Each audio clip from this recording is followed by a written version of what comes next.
Which one of these would you choose? Given the opportunity, your arms can change into any shape or material. Make $100 for every mile you run, but it stops working when you stop running. And it resets every day. You can make $1 million in a day. You just gotta run 800 miles an hour. Stay young and have perfect health, but the moment you turn 70, you die. I'm 69 years old. Hey, isn't it your birthday today? Add 2 to anything. For example, add 2 to the amount of digits in your IQ. So I asked you what you would choose to see what you would say. So what would you guys choose? Hey, can you go away? What? Fine, more for me.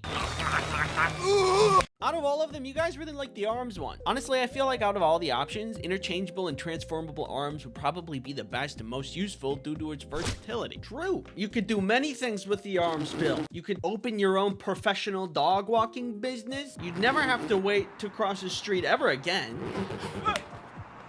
You're basically just Jake the dog, but with only arms. Assuming the pill lets you change them at will and isn't just one and done, I'd probably go with that. You could change your arms into wings and fly. You can make them slightly buffer to open jars and stuff. Well, they're open. And you could maybe even create a second pair of arms to carry more things. Not to mention, you'd never be without a weapon in a pool noodle battle. You guys are pretty clever with your ideas. I also think it would be really cool to have. Maybe you could like, you know, like you could do, like make them into cool sunglasses. If you take this pill, it'll give you $100 for every mile you run without stopping. Can you guess who really liked this pill? I'll give you a hint. That's right. Long-distance runners. You see, I made a grave error when making this pill. If people can make money by running, then only the best runners will be rich, creating a new elite class in our modern world. An elite class of cardio athletes. While they will be out making bank by running and also improving their cardiovascular health, people like me will be doing the opposite, staying inside. All of us non-runners will be considered peasants, but you can't even run a 2-minute mile. What a dork. In this new future, the new beauty standard will be leg girth. This is a future we cannot have. I won't let them be more powerful than me. Oh my god. Now that I think back on it, I don't think I've ever run a mile without stopping somewhere in the middle. In high school, I ran a 7-minute mile. Felt pretty good about that. But I had to stop a bunch and I couldn't do it all at once. Which, if you remember, makes the pill stop working and reset the next day. So this pill is not my first choice. Hey, buddy. Sponsorship. This video is sponsored by NordVPN. A VPN is a virtual private network. How confusing. Simply put, a virtual private network is something that protects your online activity from big, bad, scary things. Shown here. I've soiled myself. The great thing about NordVPN is that it can be installed on multiple devices, which is perfect if you're chronically online. I love dopamine. Do you worry about malware getting all up in your business? Well, NordVPN can block malware. No. I use NordVPN myself to protect me from all kinds of things. Can it protect me from... Shut up! Use promo code Ice Cream Sandwich to get NordVPN's 2-year plan plus 4 extra months for free! It's risk-free with Nord's 30-day money-back guarantee. Thanks NordVPN for sponsoring this video. This pill is the ultimate health pill that gives you perfect health, but you stop living at exactly 70 years old. Clearly a very useful pill. But I'm willing to bet a lot of you don't know how useful it is. No illness? Ever? And you know the exact moment you die, so you have the opportunity to do the funniest thing. Hey man, thanks for inviting me to your birthday. I'm having a great time. I really value our friendship over all of these years. Yeah, no problem. Hey, pull my finger. If you didn't pick this pill, let me tell you what you're missing out on. Perfect health means that you can eat as much junk food as you want with 0 side effects. Perfect health means you can practice as much parkour as you want without being afraid of messing up. Should have chose the health pill. Some science labs need people to test on, and they pay money to do that. So you just make money and not worry about any of the side effects that might happen from the research. Oh no! And if you had perfect health, you could live at Chernobyl. Yeah, just chilling out. Wasteland style. Perfect health is A+, and you slept on this. Can you stop yelling? No! Now, if you take this pill, you can add 2 to anything. And I mean anything. With the proper creativity, you can do some crazy things. I got nothing. For example, you can add 2 to the number of arms you have. Yeah, I'm like a bug. Could you get down? Could you get out of the walls? Plus 2 to the amount of senses I have. You know, we got taste and smell and stuff. But what if we had 2 more, right? Don't know what they would be. I hope it'd be Spidey sense. I guess that's not that useful if you also don't have Spidey reflexes. I'm in danger. I would add 2 to the amount of me's in the world, which means I technically could get twice as many things done in a day. I think we'd all still be kind of lazy though. Get to work! Oh. Thank you for participating in my video, and thanks for watching. I hope you had a good time, and I hope you have a good day. And watch what I can do. Okay, from what I can tell, it seems as if you have been abused emotionally by customers. Like, kind of like this, but emotionally. How does this make you feel? Bad and rude customers are everywhere. So much so that when I asked you about your rude customer experiences, thousands of you replied with your own stories. That's a lot of stories. Why did it take you a year to make this video? Let's begin. From Emberly, I remember one time I had a lady walk into this ice cream shop I worked at. She brought her 2 kids with her. We're used to seeing kids all the time. But what was odd was that she ordered a 2-scoop cone, but when her kids asked for something too, she got all mad and said, "Neither of you scored a goal in your game today." So she refused to get them ice cream. I felt so bad having to ring up her order while watching her kids cry and beg. Even though she was polite to me, it's the saddest customer experience I've ever had. This woman is an actual cartoon villain. You sign your kids up for sports, and then when they don't perform like a professional grade athlete, you taunt them with ice cream? Who does that? Clearly, in this situation, there's only one solution. Yeah, it doesn't feel very good, does it? If we were to open up the dictionary to see the definition of evil, it's actually just this mom in there.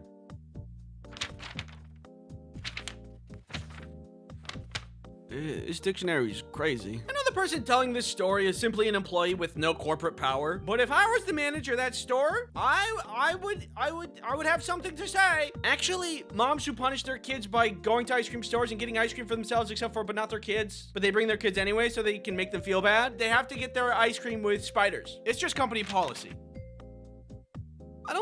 Sorry, it's company policy. There's nothing I can do. Have a nice day. Enjoy your spiders. For that, Mom, I have a book recommendation. It's called How to Be a Good Parent. And I think it has some profound insight. Some pretty good insight. Anyway, that mom sucks. I'm sorry you had to witness that. And I'm also sorry you have to witness this. Witness what? Why are you looking at me like that? What's happening? What's going on? This video is sponsored by Incogni! No, spare me! Let me introduce to you a data broker. Hello. They follow you and collect your information and then turn around and sell it. Your address is 5492. Hey! This is all for the purpose of profiting off of your data so ads can be served to you. Hey, you should buy some corn dogs! Hey, you should get stuffed! How did they know? Well, this is where Incogni comes in. There is a way to get data brokers to stop tracking you. But it is super convoluted and takes a lot of time and energy. You have to find the brokers that are taking your data, send removal requests, and then follow up with them to see if they're complying and take action if they aren't, which is a whole nother thing. And then there might be new brokers that take their place. So you have to do it all over again. Well, Incogni takes care of all of that. Incogni data professionals will find, request, and track all of that on your behalf so that you can finally get some well-deserved rest that you need. I know I need some rest. I'm so tired. Click the link in the description to try Incogni today at www.incogni.com/ice cream sandwich. That's www.incogni.com/ice cream sandwich. Thanks Incogni for sponsoring this video. Herbal Assailant says, we had a UPS drop off in our store, so it wasn't uncommon for customers to need help bringing in heavy boxes. But one day, a customer creeped up to the door and pointed out one of my coworkers and motioned them to come outside. That's deeply concerning. To me. A few minutes later, my coworker comes back in with a heavy box over his shoulder. Also, this box is like a cobbled together mess of different boxes and duct tape, and walks with the customer to the UPS desk. A few minutes pass and they both come back to the front of the store with the box and bring it back to the customer's car. Once my coworker's back inside, I ask him what that was all about, and he says he can't ship his package for him. It was a deer, an entire dead deer, in an unrefrigerated box. Welcome to UPS Shipping 101. I am Professor. First lesson, what are you allowed to ship? Does the explosive go in the allowed or not allowed category? Not allowed category. Correct. Yes. Good job. Does the mysterious unlabeled pathogen go in the allowed or not allowed category? Not allowed. That is correct. Does the dead unrefrigerated deer go into the allowed or not allowed category? Allowed. Nope. Wrong. Bad. Surprisingly, there are reasons for people to ship deer. Taxidermy, meat processing, scientific stuff, but you do need to put it on ice and not in a warm box for several days. And for what I thought were obvious reasons, it just needs to be refrigerated. Hey, I got you some ice cream. Where is it? It's in the cabinet. It's your favorite flavor! Maybe it's a little presumptuous of me, but it feels obvious that you can't ship hazardous materials. Like if something is a hazard to someone's health, you wouldn't be allowed to ship it. Hi, I'm here to ship a package. Okay, and what are you shipping? It's uranium-235. It's what? Uranium-235. Uranium-235? Yeah.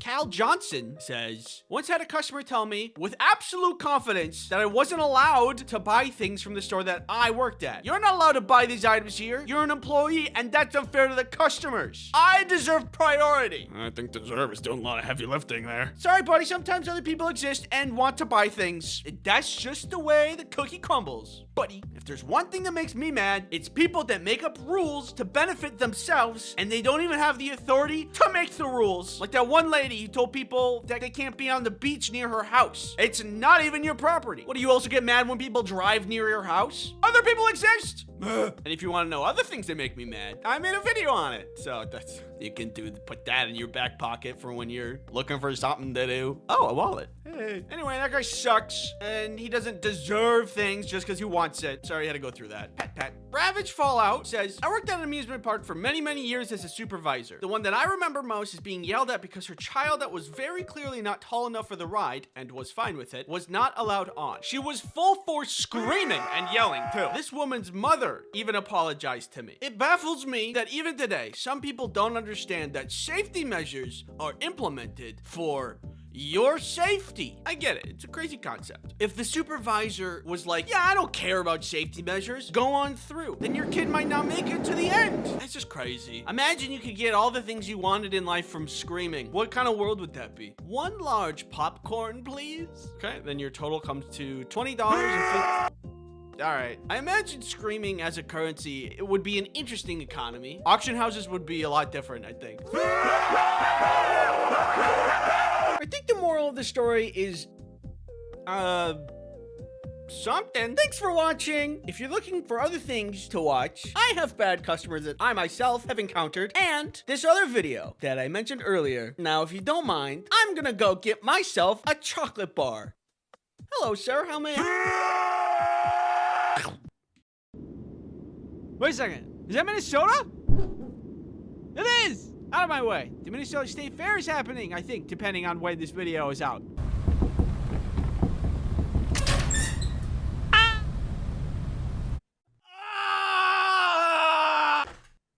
Welcome to Minnesota, the land of 10,000 lakes. Here in Minnesota, we got Valley Fair, Hot Dish, Mall of America, Goose, the Boundary Waters, me, hey, Snow, 3M. One time, Jaden got stuck here. Hey. Loons, lakes, and of course, the best state fair in all of the land. The Minnesota State Fair is about to happen, and that means delicious food and cute animals and Butter people. Obviously, if you're gonna go to the state fair, definitely, absolutely, please wear a mask. Especially since there's gonna be a lot of people there, because Minnesota has the biggest state fair in the entire United States. Texas, for some reason, holds that title, as we can see on Wikipedia, but that's a lie. In reality, Minnesota has the biggest state fair. I don't know how Texas got that title. I mean, I get the meme. Everything's biggest in Texas. They're considered the biggest state fair because they're longer, which doesn't make any sense. That's like saying Timmy got the most Easter eggs on the Easter egg hunt because he got twice the amount of time. That's like cheating.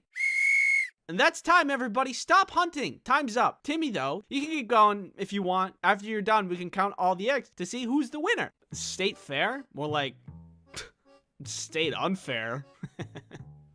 I love food at the state fair. There are some really good foods, and there are some foods that make you feel like, and I want to go through some of those with you. But first, this video is sponsored by Skillshare. Skillshare is an online learning platform for creative people who are learning new skills, honing existing skills, or just exploring their creativity. Skillshare has something for everyone. Look, back in the day, if you wanted to learn about wood burning art, you'd have to go to the library, and who's even literate these days? I know I'm not. Now you can just go online and take a class on wood burning without even leaving your home. It's amazing! Personally, I would like to take this class about indoor gardening by Ekta Chaudhary, because as it stands, I exist in an endless white void. And I think it could use a little decoration. Skillshare is made for learning, so that means there are no ads, and there's always new premium classes being added. In the description, there's a link for a 1-month free trial of Skillshare for the first 1,000 people that click on it. Thank you, Skillshare, for sponsoring this video. The state fair has lots of delicious things to admire. You got corn dogs, corn, fries, cheese curds, cookies, milk, Butter people. but you can't eat those. I find that my favorite food is the normal food. There is, on the other end of the spectrum, not normal food. The normal food, like the cookies from Sweet Martha's Cookies, is one of the reasons the Minnesota State Fair is the best state fair. You can get an entire bucket of cookies. After the cookies, you gotta go to the milk stand for obvious reasons. The cheese curds are beautiful, gorgeous pieces of art. You can get an entire bucket of fries at the fry stand, which is amazing. The best things at the state fair seem to come in buckets, I guess. Another reason people come to the state fair is the non-conventional foods that people come to try. One year, I was with my cousin and we tried the fabled Snickers candy bar on a stick, deep fried. I don't even know why I bought one, and I don't remember enjoying it. But I also don't remember disliking it. I ate it, and it tasted like if everything was a flavor, kind of like how chicken is a weirdly universal flavor. That's what I imagined this flavor was. Universal. I don't know, like, how do you explain that? Thank God I was young at the time when I ate it, so my body could take such a beating. I imagine anybody over the age of 80 would have had heart palpitations just by smelling the booth selling those things.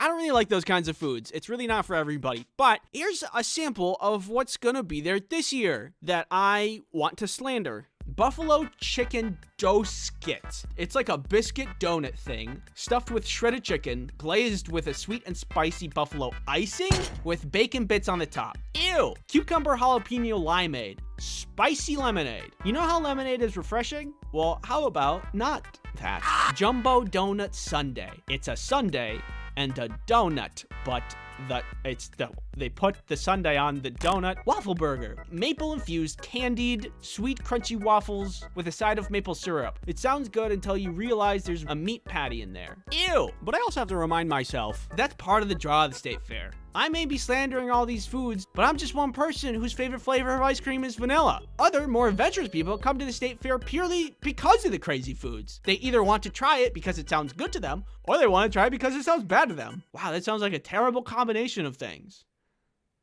I'll take 2, please. But hey, I mean, that's just more corn dogs for me. If I had a booth at the state fair, it would blow all of the other booths out of the water. It would be at the top tier best-selling food ever to touch state fair grounds. Come round, come here ye, everybody, for your toast. Yeah, you heard me right. I would sell toast. It's a tried and true breakfast champion. There's no complex combinations where the flavors may or may not clash. It would be thick and delicious, and everybody loves bigger portions anyway, so it'd be super popular. And it's simple. Bread and butter. No choices need to be made. The only thing you need to decide at this booth is how much do you want. Anyone? Okay. Thanks for watching. I don't have a lot else to say.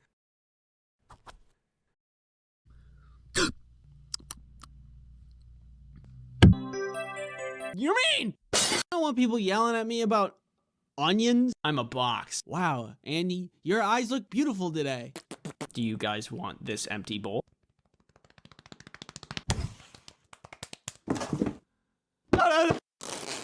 Wait a second. Spiders are smaller than doors. That means spiders are weak to doors. This. I go to see what it is. I want to go home. Me too. I will throw this box, help me, into a volcano. If you just said, I have a juicy booty, I have a juicy booty, I have a juicy booty, then it would be true. I wanted to have some blast. Earth is round, sun is bright, I got square brain. You good? Yeah. Cool. My body is wiggly. I'd like to make something very clear to everyone who loves and supports me. Get out of here! Get away from my house! Get-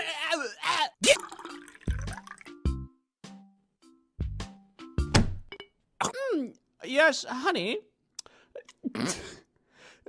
Could you hand me the sugar for my peas?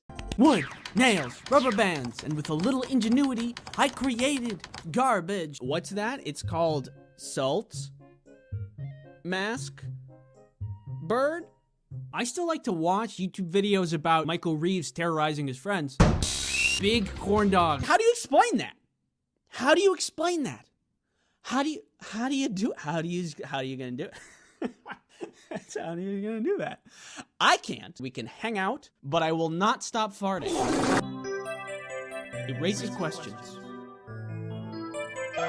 That sounds like dumb poo-poo. I can fly and my dad is Santa. Heard of stories where people just trip and they hit their head weird and then they stop living? Thankfully I didn't die. Yeah, woo! I love this. I love this. I'm having fun. How could this happen to me? I made a mistake. Drink your milk. You, watching me, talk to you, watching you. Do ants poop? It'll be fun! Nobody really wanted to eat pizza because what they really craved was violence. Where's the justice? Is it here? No. Maybe here? Nope. Stop. Look at the baby. I'm 30. I love my sisters, both Becca and Krista. If we went to war with Djibouti, we would have a strategic advantage. Have you ever wondered what I would look like if I was crushed under a giant fist? Need a chair? I know I do.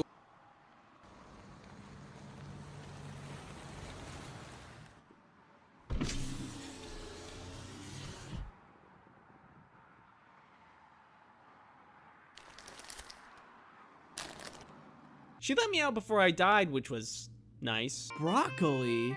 Well, what are you gonna do with that there broccoli? Mud. Open your third eye. Focus. What do you see?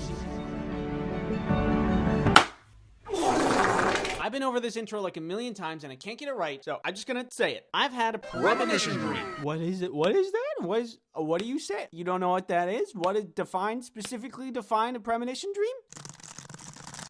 Oops. A premonition is a vision, a gut feeling, or another experience that grants you knowledge of things that haven't happened yet. That sounds like dumb poo-poo. Because it is. I'm not a superstitious person. I would sooner go and re-damage my ankle than go and see a psychic for my own personal benefit. But I will admit that some dreams do have some meaning behind them. Like how I can be stressed in real life about money and then I'm feeling and experiencing the same thing in a dream, but the only difference is that I can fly and my dad is Santa. There's some connection between the real world and the dream world there. But to be able to tell the future in a dream? That just doesn't make any sense. So why am I here claiming such things as having a premonition dream? Because I don't really know any other way to explain it. Okay, so here it is. We fade in. It's me. The year was a couple years ago. The place, basement. I've been playing Mario all day, and I was doing very well for myself, almost completing the entire game until I hit one castle level that was a little bit harder than average. There was no checkpoint in this level where I really needed it, so I did what anybody else would do after playing Mario for 10 hours. I went to bed. And you know when you do like one thing all day, almost obsessively, and then you go to bed and you end up dreaming about it? Well, that's what happened to me.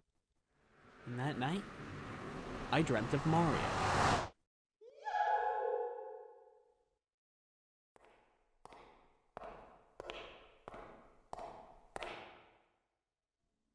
Hey, what's going on?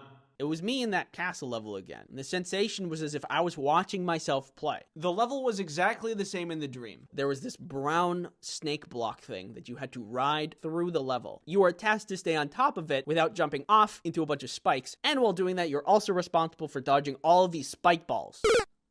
And then the snake approaches this hole, and it goes down the hole, and you're supposed to get off and continue the level. And that's where it would have been really nice to have a checkpoint. So the level would have been easier, manageable. But in my dream, it starts to go down, and I don't get off. I watch as I descend into the pit. I should be getting off, but I don't. And as common knowledge goes, this is where Mario would die. But in my dream, the camera followed down the hole.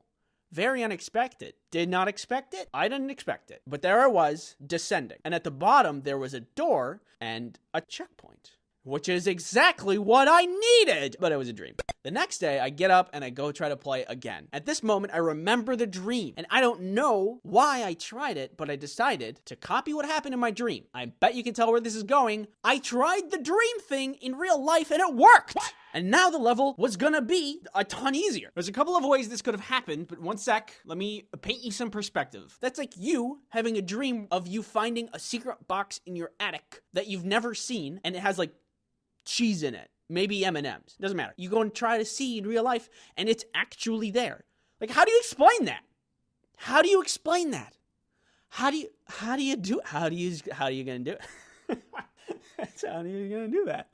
I can't. That's what happened to me, and I know I can't explain it. Perhaps you wonder. This was all my unconscious mind telling me something from what I saw earlier in that day in my dream. Well, let me tell you, as the new seer of the universe. No, it wasn't. Did I look at a walkthrough or cheat sheet? No. Did I get tips or advice from my friends or family? No. All I did that day was play Mario and eat and then sleep. And ignoring the sad undertone of that day plan, I had no exposure to anything that would hint my subconscious to tell me that in the dream. Either I have an actual third eye, or that was a 1,000,001 coincidence. Who's gonna be the judge? Us. Right now. Non-stop, like, roll it. Okay. Why? Because it's like... It's kind of... Because I have this... So I got 20-sided dice. I got 6-sided dice. You can look at the dice. I'm zooming in on your forehead quick. You got Ooh. many dice. And a coin. This is 2-sided dice. Heads. It's tails. 3. It's a 6. It is a 6. This one's 20-sided. Okay. So I'm just gonna choose... You can look at my face, by the I way. refuse. Let's do, like, 15. Okay. So, 6. Wait, how many sides did it have? It was an 8. Oh, 2. That's pretty close. You're at like 0% right now. Yeah. That's not very good. No. Andy. I forgot to guess. Oh my god! No, don't go back to the coin. You've already failed the coin. I like the coin because it has higher odds. No. 2. No, we didn't. Ah! What are the chances? It's Zoom in on my face. already zoomed. Oh, wrong way. It didn't work. You were blurry. It didn't work. That's a wrap. In the end, I beat the level with the new checkpoint and went on to beat the rest of the game. I still don't believe in psychics or fortune tellers or this guy, but that dream, it raises questions. Thanks for watching. Check out this other video that I have, and if you do, then I will appear in your dreams and we can hang out, but I will not stop farting. You mean? Do ants poop? Big corn dog. Is this safe? I'm a box. Butter people. Who wants sushi? Doug. Get on the ground! I'm cozy. Sell your kidneys.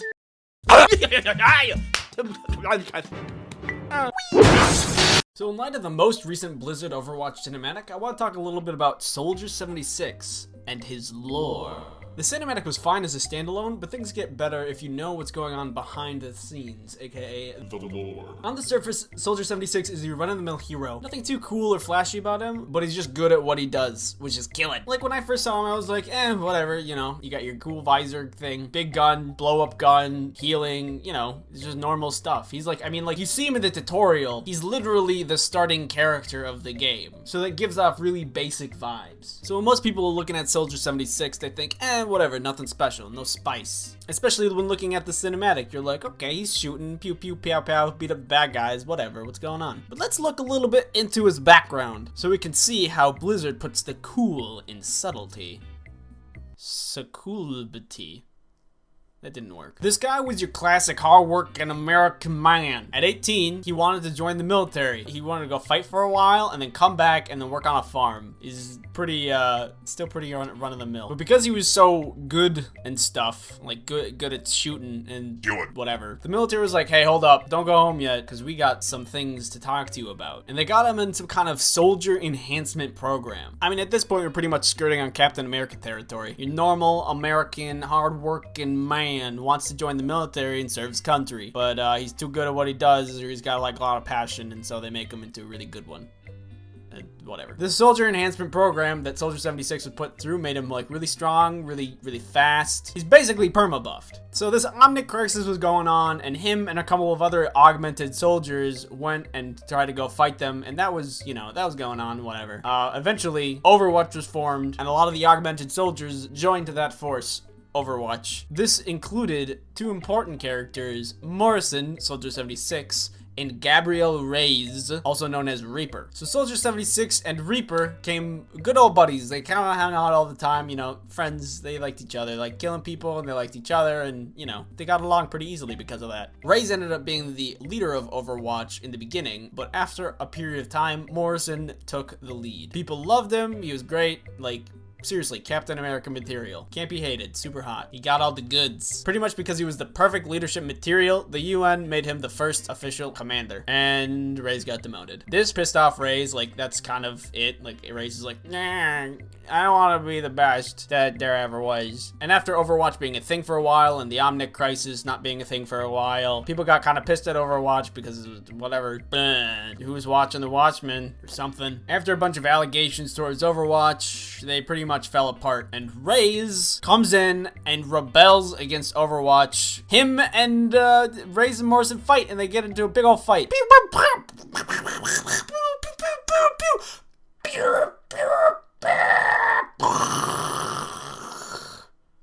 Oh no, I broke one.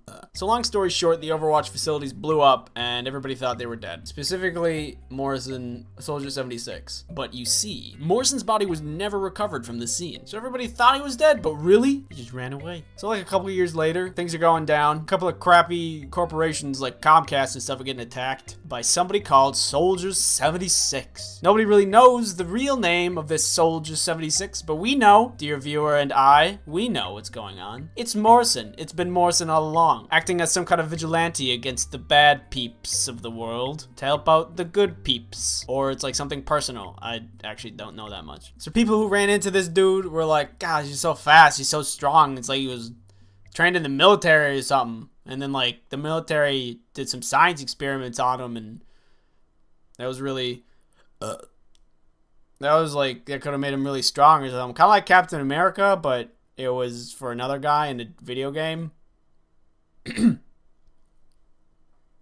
Suspicious. Hey, did we ever find that body of that Morrison guy? So this part of the story is like pretty cool, you know. His lore is kind of interesting. He's got like this background where he interacts with other Overwatch characters, and he's like the leader and stuff, and he's like, everybody loves him. Basically, seriously, Captain America. But the point isn't that the lore alone is cool. The point is that when you're considering the lore while looking at other things relating to Soldier 76. For example, in the cinematic, he's like, oh, it's hard to kick old habits. When he saves that little girl, it's because he's like, because he used to be a good guy, and now he's like a vigilante that only punishes the good, bad, but does nothing for the good. But he still can't shake that habit because he's like, used to be a really good guy, so, you know, that's actually pretty cool. In the cinematic, if you were just watching it without knowing the lore, you'd be like, oh, it's just Soldier 76, he's beating up some bad guys. But now, you're like, oh, he's beating up bad guys because vigilante, because he thought he was dead, and now he's like working on his own, and you know, these guys. It's really cool. And she's like, oh, hey, you're one of those heroes, aren't you? And he's like, not anymore. But now you're like, oh, hey, I know why. It's like super cool. I love that they did that. Like, Blizzard could have been super obvious about it and just did his lore, but in video cinematic format. But instead, they told this story that hinted towards his lore. It was still entertaining for anybody who didn't know the lore, but it was extra juicy for people who did. And it's not only the cinematic, it's in-game stuff too.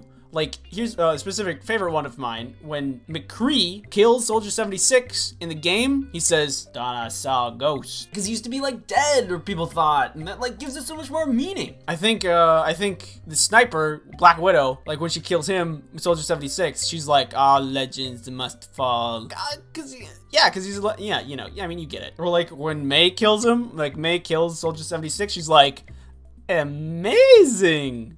Because May's the best, and nobody should question that. Anyway, that about sums up everything. Soldier 76, neat guy, but way better when you know the lore. I hope Blizzard continues to expand on the lore of this game, because it's really, really cool and very interesting. I'm super into it. Really looking forward to more of their stuff. I hope you cuties like this video. I'm working on another video right now. I hope to get that one out like next week-ish. See you then. Peace. What if you woke up one morning, everything was fine, you felt good, great even, amazing.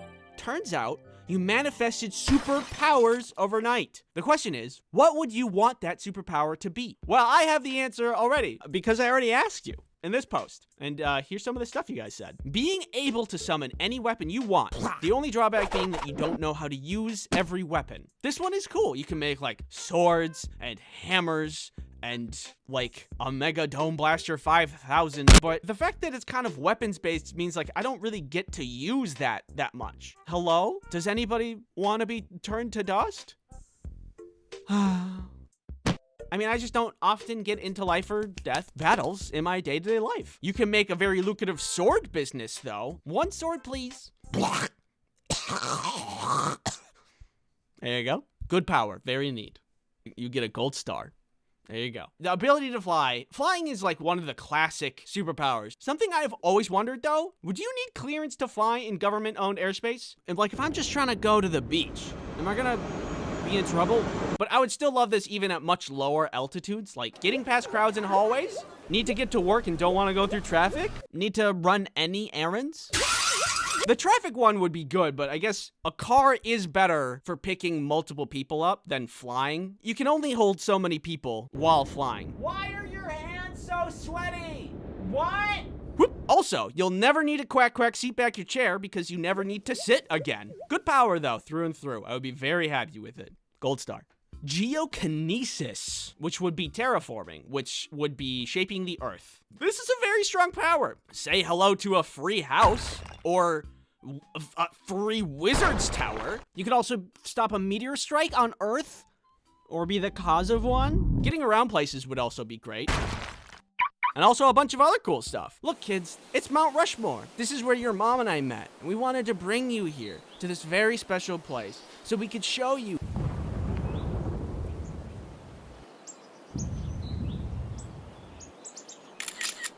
Very good power, gold star. Next up, the superpower to bear with me. This video is sponsored by Keeps. Are you in need of an affordable hair loss treatment subscription service? No, I think I'm actually doing pretty good. Keeps is an affordable hair loss treatment subscription service that helps men keep their hair. Keeps is convenient and can be delivered right to your door instead of needing to go to the store. My chemicals!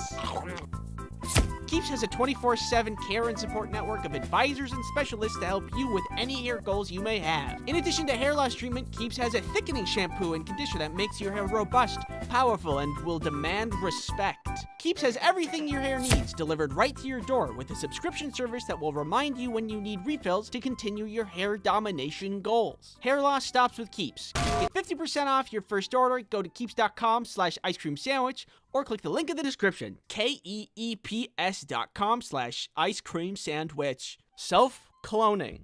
This is also very good. Need to clean a whole house? Need some errands done? How about cloning yourself until every minute task is done by one person? You could also travel anywhere you want at crazy speeds. Point yourself in the direction your destination is. Then clone yourself. Then both of you clone. And then all of you clone. And then you fall over. The only thing is that you might not survive the landing. Actually, wait. If this one works by Naruto rules, then that's really good. You could clone yourself a ton. All of your clones study different parts of things. And then when you recombine, all of the knowledge combines too. You could become like a super mega brain genius in like the span of an afternoon. And I think we could all think of someone who could really make use of that. Is it you? No. What? No. I'm the one who made the video. Why would I? What? What the heck? That doesn't even make sense. I'm the one who made this video. How does it even make sense? Thanks for watching.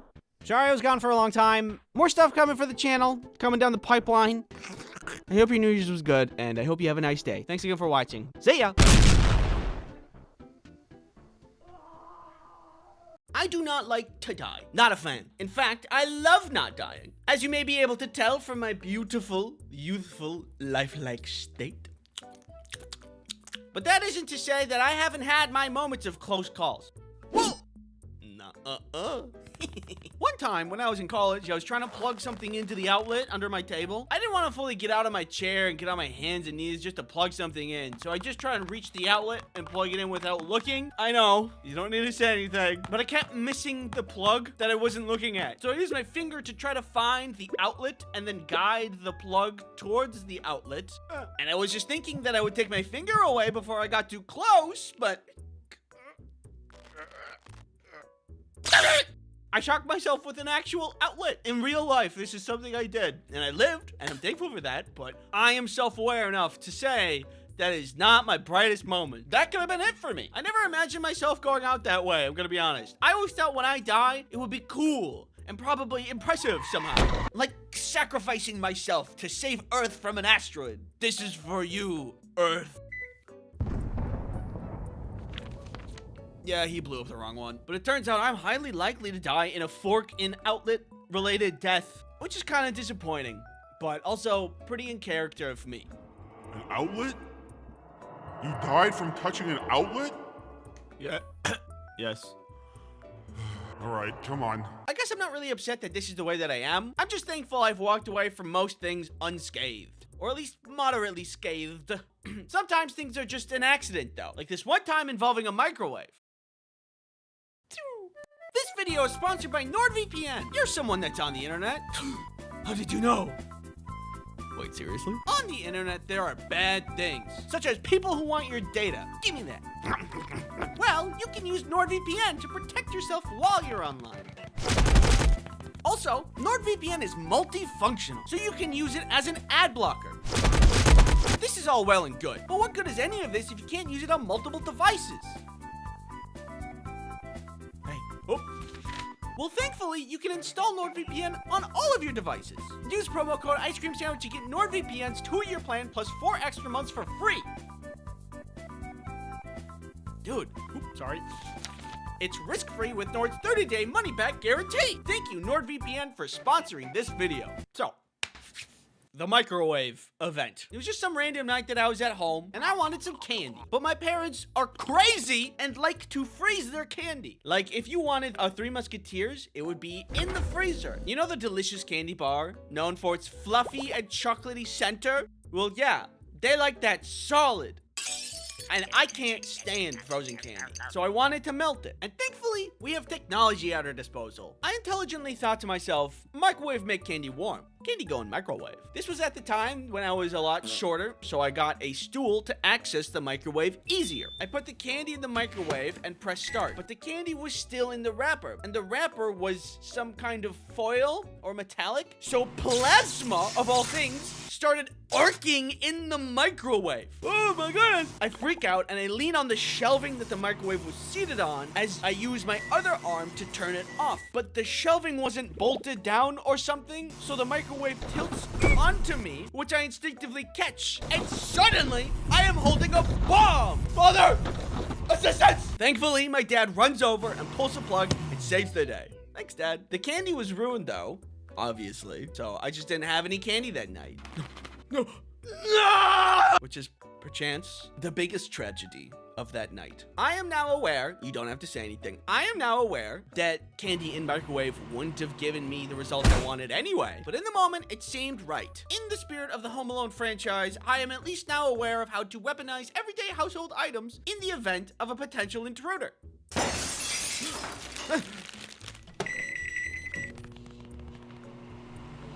Yeah, come here. Stand over there. No, wait, where are you going? There was this one Valentine's Day I was setting up for a lovely and romantic dinner for Kelly and I. It was in my dorm room at the time, and I did the best that I could with what I had. Card table with tablecloth, nice plates, fancy glassware, candles. But what's a romantic dinner without flowers? It's a cliche, sure, but it's a staple, and staples are important. Except for the store Staples, which I'm surprised is still in business. Either way, this was back during college, and it was a small college town that I was in, and there was only one floral shop that I was aware of. I've never seen a store like this. I thought it was so strange. I wasn't sure if it was actually in business. It was way too dark for the time of day it was. There were a lot of old-timey dolls placed around randomly and definitely weren't making me very uncomfortable. And nobody was there, not even the employees. I didn't think I was in the right spot, so before I left, I rang the bell at the front, and I was going to ask the hopefully present employee if there was a shop nearby that sold flowers. Someone does come to the front, and I ask them, "Do you have any roses?" "Yeah, we have roses. Follow me." Fantastic. I wasn't wrong. This was a flower shop. I follow her behind the desk and into the greenhouse section of the building. The clear tarp that covers the structure had fallen inward and was touching a lot of the plants. I mean, if you could still grow plants when the tarp is half caved in, then why not? It's just strange. She moves past the tarp and into the back. I kind of have to duck and push the tarp out of the way to follow her. We end up in the back of the building where the boiler room is. The room was dark, messy, and full of random unorganized tools. The strangest, however, was the 7 bulky, ominous men sitting on buckets in a circle staring at me. These guys did not seem to work at this establishment, and they did not seem friendly. And also, who hangs out in a dark, messy room like this? I was starting to get weird feelings at this point. The lady who was helping me said, "Stay there for a moment," and starts moving further back into the boiler room. The men are still staring at me. Whatever conversation they were having wasn't happening anymore, because of my presence, I assume. She comes back with this bucket with just a bunch of roses in it. Man, what's with this place in buckets? And then she tells me they are $30 each. $30 per rose? What kind of scam is this place? $30. I suddenly am very aware of the situation that I'm in. Why am I in the back of a flower shop in a dark room? Why didn't they bring the flowers to me in the front? Why are all these men silently staring at me? Why are the roses $30? I think this is a drug trade and I just interrupted their meeting. I am in the least safe place to be right now. And I can't just not buy a rose. They'll probably think I'm an undercover cop or something, just trying to get close to them and gain information. I am incredibly vulnerable. They could beat me up, take my money, and stuff. I don't know. I have to buy one so they don't get suspicious. Plus, they're still staring at me. Yes. 1 rose, please, I said unsuspiciously. I do the transaction and I get out of there, back outside where it's safe. Finally, I have my rose and all of the pieces for my romantic dinner. But now I also have a lesson learned. Never do business in an establishment where the lights are off, you think it's closed, and the roof is caved in. I wish I was more aware of things, but that's just not who I am. Thanks for watching. Stay safe out there. Things are crazy, like microwaves. Do you know why my dog is the best dog in the world? Because she's a little baby. This is my little baby, that's why. This, everybody, is my dog, and her name is Rhea. She is a rescue from the South, a breed, and she is full of love. Honestly, without a doubt, with zero bias, I think she's the best dog probably ever to exist. She just loves and trusts everybody we meet, which is very cute. But also, it's a little weird. It's kind of worrying. You may wonder, how did we get Rhea? How are we so lucky to be blessed with literally the best dog? It all started with Kelly. She told me one day she really wanted to get a dog and that we should adopt. Initially, I felt really hesitant about it. Don't get me wrong, I like dogs and I've had dogs before, but I knew what they came with. Primarily, lots of hair. I also felt super busy at the time, and adding things like taking care of a dog felt like too much stuff. It's not something you can do as a hobby. It's a life that you have to keep alive.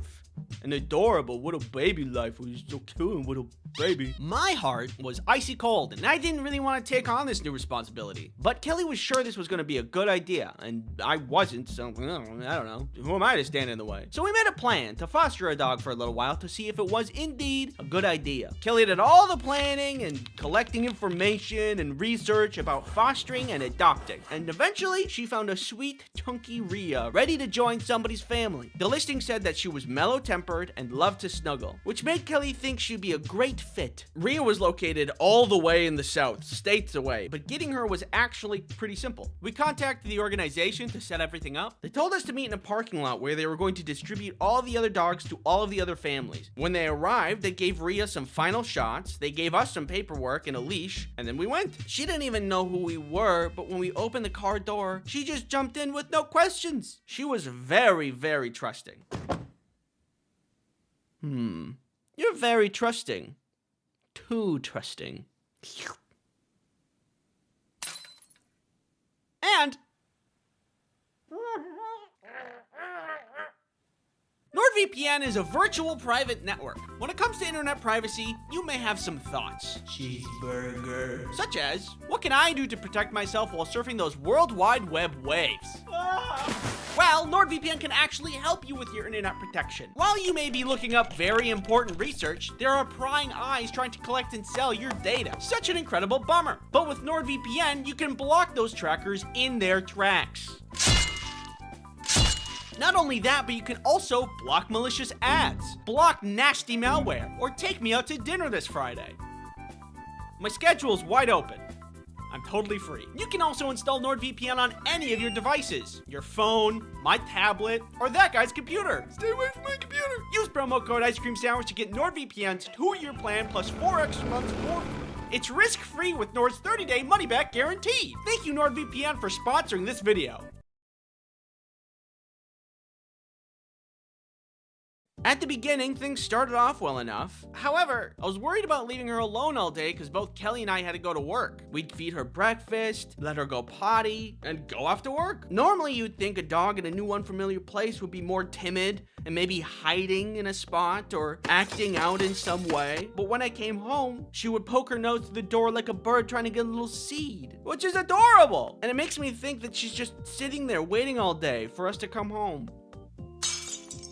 She was starting to win me over, but despite her being literally the best little baby to ever bless this earth, I just couldn't live like this. It made me feel like I needed to vacuum everything, all the time. The line that I drew in the sand was when it came to getting into bed. We got her her own bed, and she was allowed to sleep on the couch, but I didn't want her allowed in bed, because I wanted to sleep in a blanket, and not a pile of fur. Hey babe, I'm going to bed.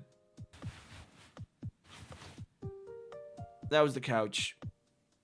Which pile is the bed in again? The only problem was that she didn't want to be left alone. She was desperately wanting to be in bed to snuggle, as per her biography. But I stood firm, like a psychopath, and made her stay in her doggy bed on the floor. And she did, because she's a good girl. The couple of weeks of fostering that we had her were coming to a close, and we had to decide if we were going to adopt her fully or not. Night after night, she requested bed access, and I kept denying her. But how many times has she moved families? What crime did she commit to deserve a nomad life? And who am I to deny her a family, a belonging, a home to snuggle in? Okay, all right, baby, I'm sorry. You can come to bed. I'm sorry I was ever rude to you or cold to you. Can you ever find it in your little doggy heart to forgive me? Obviously, you know this. We ended up adopting her as a full-time puppy. We were happy with the decision. She was happy with the decision. If time machines existed and I could go back in time and meet myself when I didn't want to adopt, there would be consequences. Ultimately, Rhea has been an amazing dog, and all I can be is thankful. Thankful to Rhea and thankful to Kelly for finding our perfect puppy baby. I have something. Listen. I have something to say. I'm listening. If you still wanted some clothing merch, we're not going to be restocking, so check out the store if you're interested in getting any of that. Thank you everybody for the support, and thank you for watching.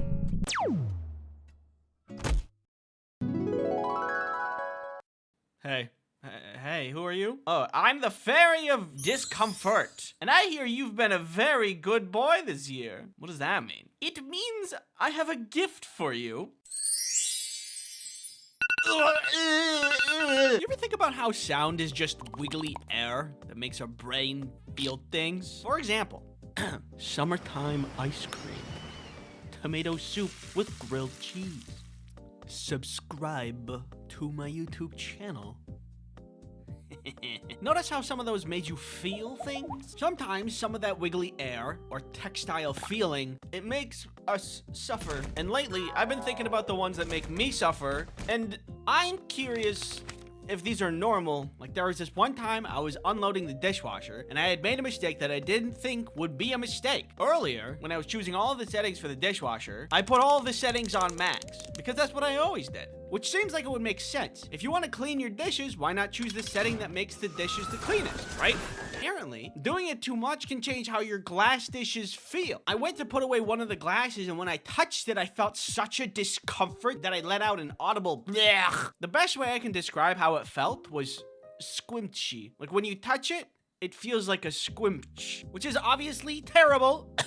It's like if glass was more grippy. This is what it sounds like, by the way. Has anybody else come across this? Do you know? Do you understand?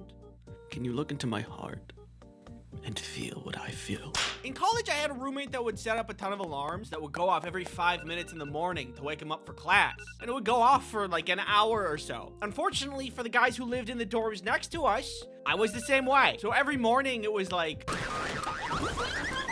And so now, whenever I hear the iPhone alarm, I feel some kind of primal fear. It's terrible. But the weird thing is, these days, I don't wake up to an alarm anymore. I wake up when my dog wakes me up. And how she wakes me up is she'll get into bed and she'll start wagging her tail. Good morning.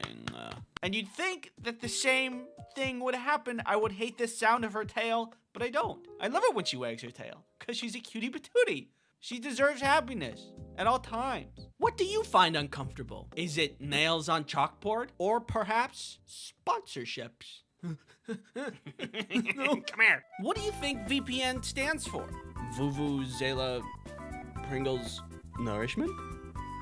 No. NordVPN is a VPN, which stands for Virtual Private Network. NordVPN has many features, such as being installable. Install it on any of your devices, so you can have internet protection wherever you go. Protection from what, you may ask? Not me. Don't need to worry about me. I'm not dangerous. NordVPN protects you from things like malicious ads, malware, intrusive tracking, all things that are more dangerous than me. Use promo code Ice Cream Sandwich to get NordVPN's 2-year plan plus 4 extra months for free. It's risk-free with Nord's 30-day money-back guarantee. Thanks NordVPN for sponsoring this video. I hate hair. If it's doing anything except for being on a head, terrible. In food, ugh. On my desk, in my face, but the worst is when...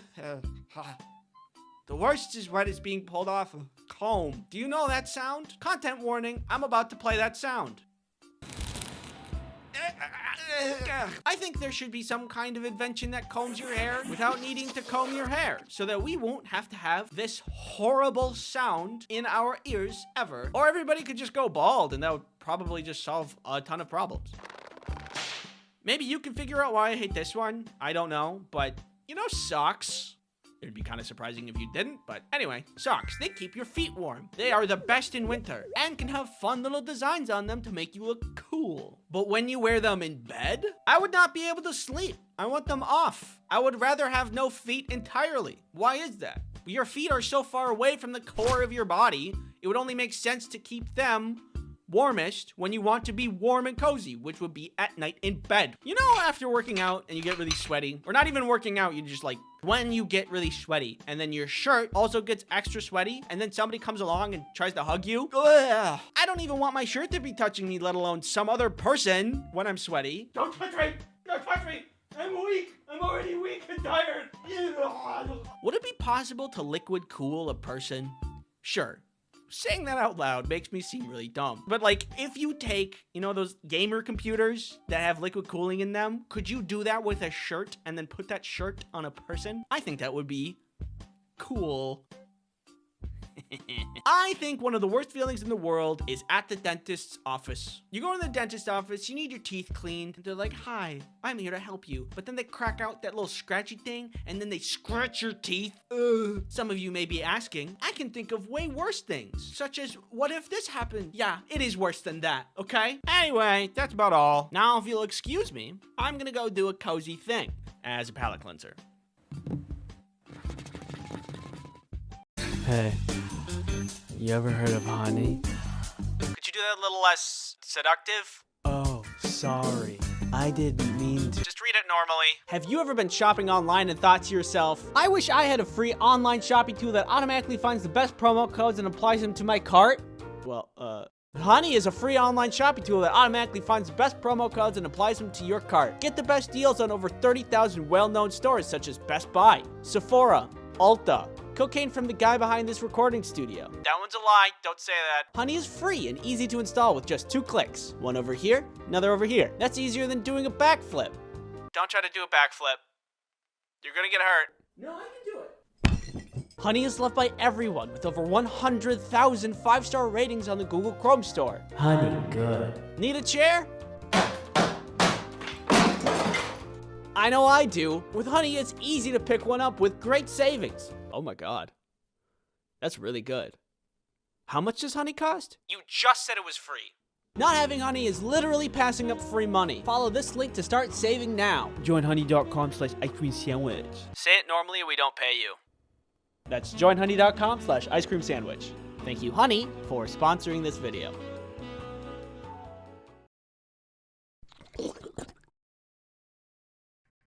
You ever been on an obstacle course that's full of mud? Well, if you need anything to do on the weekend, I rank that 10 out of 10 on this ranking system I just made up. It's actually really fun. Kelly and I just went last week, and it is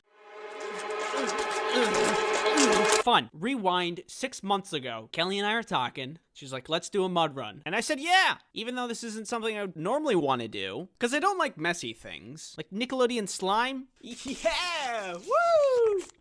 I love this. I love this. I'm having fun and loving this. It's so fun. But I did it anyway. Turns out doing stuff out of your comfort zone is fun. Because now look at me. I'm like a salesman at your doorstep trying to sell you mud runs. Mud. If you've never been in a mud run, this is what it's like. Apparently there's 2 kinds of mud runs. One that's competitive and people actually try to win. And the one that I went to, which is for casuals. You just go at your own pace. You could just walk. You could just sit in the mud.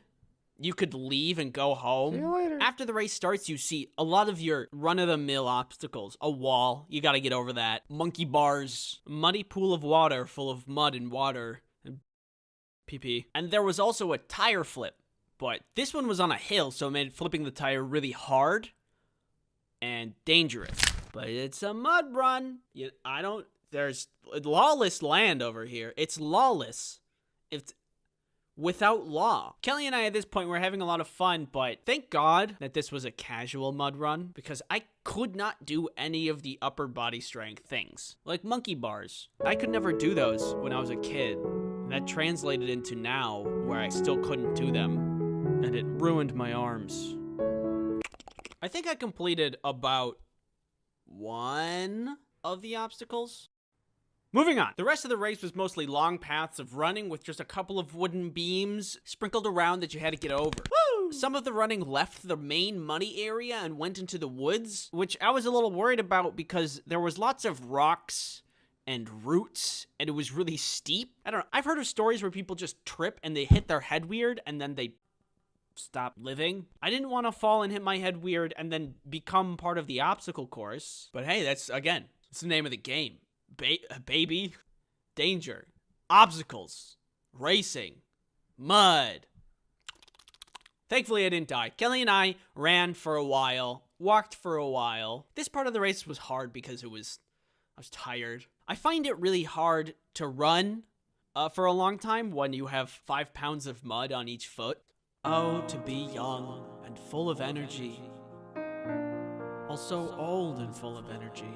The last part of the race was really, really steep and really, really muddy. They made it the muddiest part of the race. I mean, just standing in place, you would slide. At the bottom of the steep hill was another large pool of water that you had to swim through. After all the mud that you just ran through, you'd be really messy. So this one was so you could clean off, wash off all the gunk. Then there was a really tall thing that I'm surprised nobody fell from and sued the place. And then there was the finish line. And everybody got a medal and a t-shirt. And it was really fun. I was surprised that I had a good time because, I'm not a guy that likes messy stuff. But I had a good time. And I recommend it to anybody who's, bored. You're not motivated. Just watching, stupid garbage on YouTube. Go to a mud run. Yeah, try it out. You might like it. And Kelly and I treated ourselves to a race well completed with McDonald's. We did it. That's a winner's meal.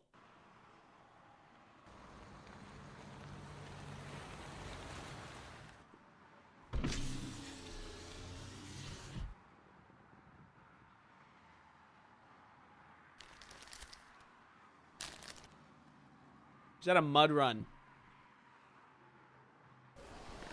Okay. Last time I did something that was really out of my character was dance ensemble. I don't like being on stage, and I can't dance, but I did it, and I had a lot of fun, and then I did it again. If I were to take anything away from this, just try things that you don't want to do, and it'll be fun. It'll be fun!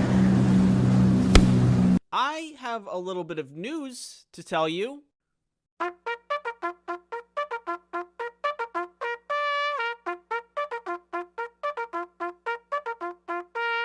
If you're thankful for 1 million people subscribing to your channel and you know it, clap your hands. 1 million subscribers. Isn't that something?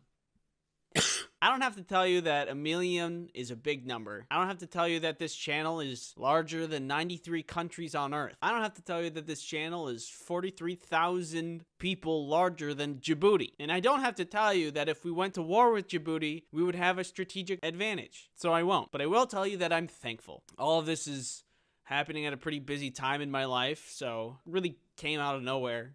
You've been patient with me and helped me achieve something I actually never thought would happen in my life. I'm lucky to have you. And if there's one thing I want to say to you guys, it's this. Thanks. One sword, please. There you go. Hello? Does anybody want to be turned to dust? Mega Dome Blaster 5000. If I'm just trying to go to the beach, am I gonna be in trouble? Need some errands done? You could also stop a meteor strike on Earth, or be the cause of one.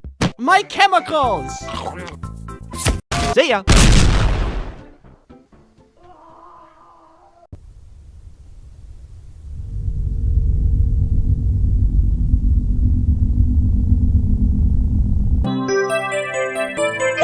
You mean? I'm a box. Outliers. Oh, Billy, Bobby, Jimmy, Johnny got 3 kickies into the goal just last round. He's been doing pretty good this season. Catch! Run. Hey, does it seem really bright out here to you guys? I am speed.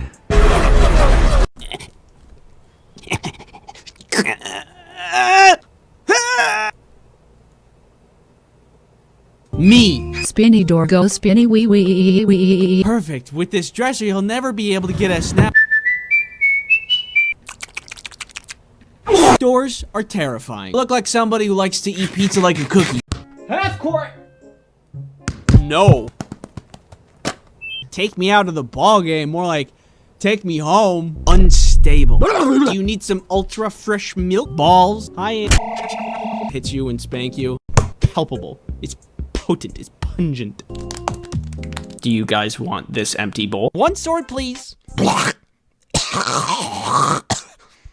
There you go. Hello? Does anybody want to be turned to dust?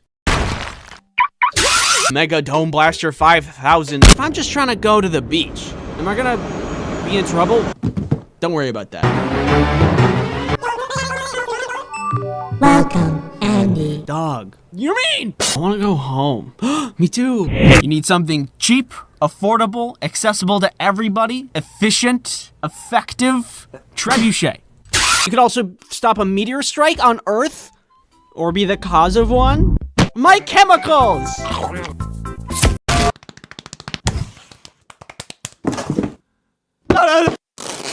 Wait a second. Spiders are smaller than doors. That means spiders are weak to doors. This. I go to see what it is. I want to go home. Me too. I will throw this box, help me, into a volcano. If you just said, I have a juicy booty, I have a juicy booty, I have a juicy booty, then it would be true. I wanted to have some blast. Earth is round, sun is bright, I got square brain. You good? Yeah. Cool. My body is wiggly. I'd like to make something very clear to everyone who loves and supports me. Get out of here! Get away from my house!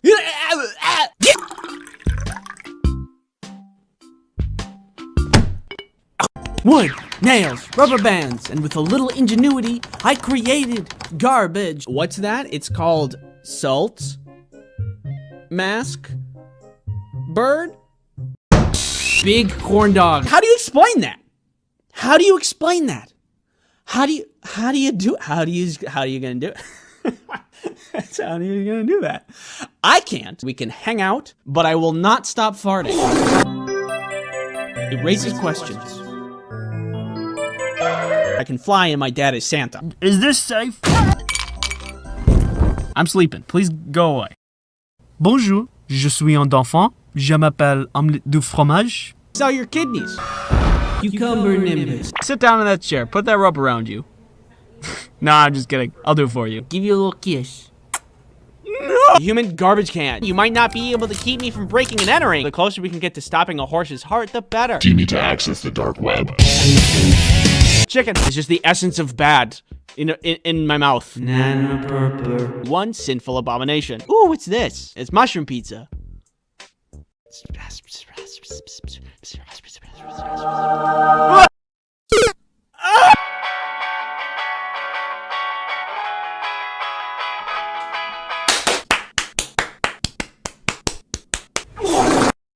Basement. That night, I dreamt of Mario. Naturally, I dressed up as a cardboard box. Fortnite. An eldritch blood god from a different dimension named Daniel. I should just put you with the rest of them. Little baby. Krista? Krista? Krista? Emotional pain. I'm being an idiot. How could this happen to me? I made a mistake. Drink your milk. You, watching me, talk to you, watching you. Do ants poop? It'll be fun! Nobody really wanted to eat pizza because what they really craved was violence. Look at the baby. I'm 30. If we went to war with Djibouti, we would have a strategic advantage. Hi. Have you ever wondered what I would look like if I was crushed under a giant fist?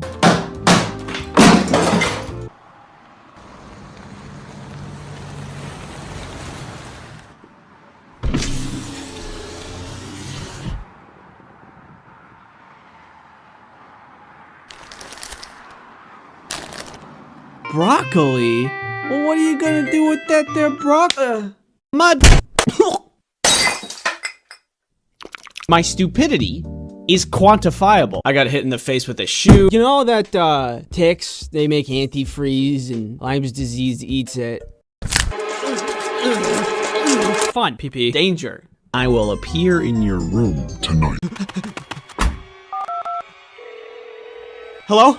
Yes, there's someone in my bed. It was Minecraft. Hello? Hello? Hello? Butter people. This tube needs to go in your butt. Hey guys, let's go get some coffee together. Come round, come here ye, everybody, for your toast.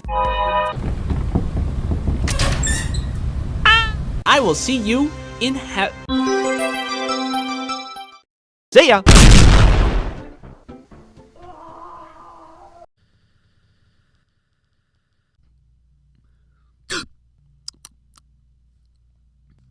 It's the warm season. That means bugs are back out. For bugs, it's the time to thrive and do bug-type stuff. For us, it's the time we get to enjoy the sun and also be thankful that I don't live in Australia. Spiders are not easy to calmly deal with, even if you do not live in Australia, where they're 10 times the size of a small child. They're freaky and scary. This is no secret. I'm totally on the same page. I don't think I could ever muster up enough courage to hold one in my hand or let one crawl on my arm like they do to help people who have fear of spiders get over their fear of spiders. Even like a daddy longlegs, which aren't harmful to humans and generally passive. Also not even a spider, apparently. I wouldn't touch them. No thank you. But despite my fear, I try my best to keep the balance of nature and will usually capture and release a spider when I see one indoors. It's not an easy thing to do, but the more you do it, the easier it gets. And it's for the better. Because now birds can eat them.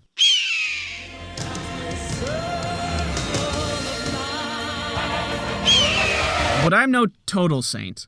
I used to go to a friend's cabin a lot in the summer to engage in summer-type activities, like canoeing and fishing and stuff like that. It's way up in northern Minnesota, right next to the Boundary Waters, so raw nature kind of place. It takes hours to get there, but the trip was always fun, because I was with good friends. Lots of good memories there.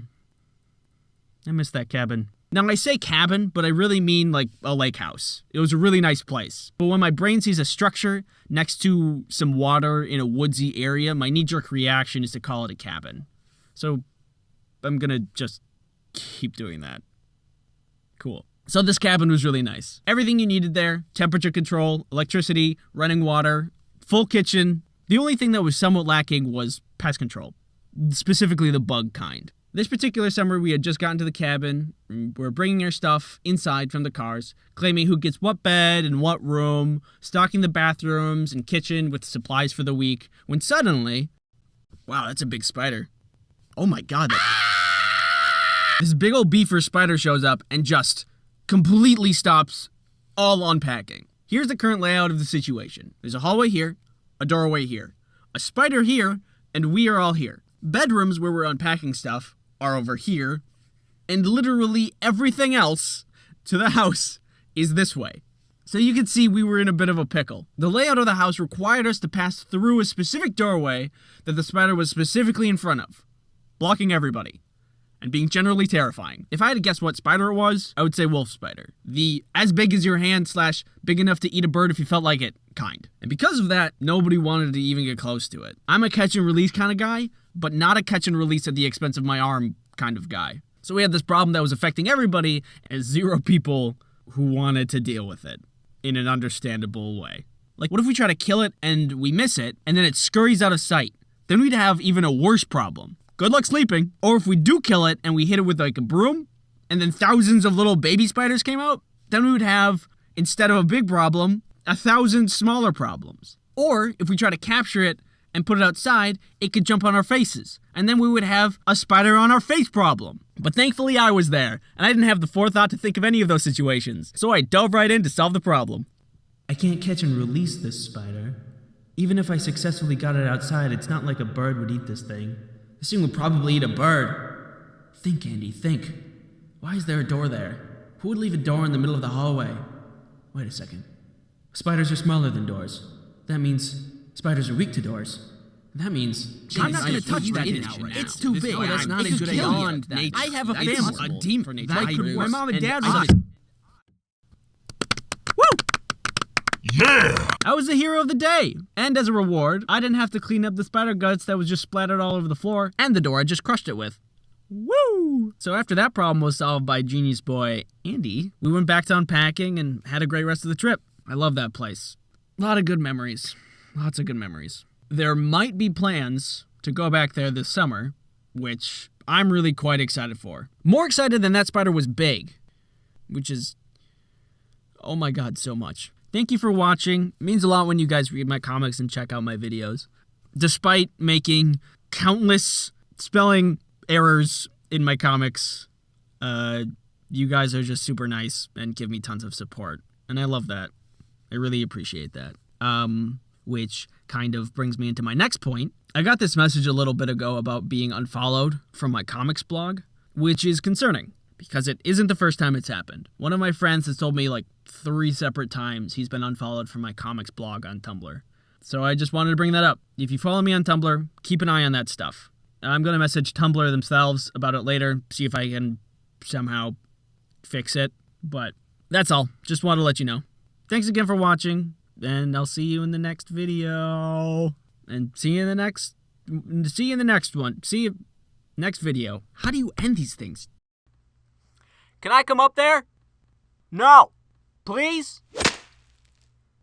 Okay. I've been asked for a description of my dream tree house. Alright, so first things first, gonna be talking about a tree house, not a tree platform. You know the things you see in trees? It's just like a floor? That's not a tree house. It's more like a misplaced deck, you know? A tree house needs to have elements of a house. Floor, wall, roof, window, door. And a proper tree house needs to be well furnished. So a couch, blankets, pillows, a nice rug in the middle of there, mini fridge. Of course, to have that, you have to have electricity. So an extension cord running from the tree house to the house. Also, television, internet, table, and chair. And your computer, of course, for video games. Gotta have video games, especially for the comfy nights. Think of like a rainy night. You got your snacks, your buddies, a movie, maybe play some video games. You can also put up like string lights. Yeah, that's the good stuff. Filling a treehouse with cozy things is easy though. The mark of a good treehouse is 2 things. 1, how you climb into it, and 2, how you get stuff into it. Things like snacks. Having stairs would be convenient and cheap, but that's just kind of dull. If we're going to dream here, I would like something motorized. A part of the floor of the treehouse actually lowers and raises on a platform. So maybe you have like this couch sitting right here, and there's a remote where you can push up and down. If you push down, it lowers all the way down to the ground, and everybody can get on. Anybody who wants to come and hang out. Your friends, your family, your neighbor's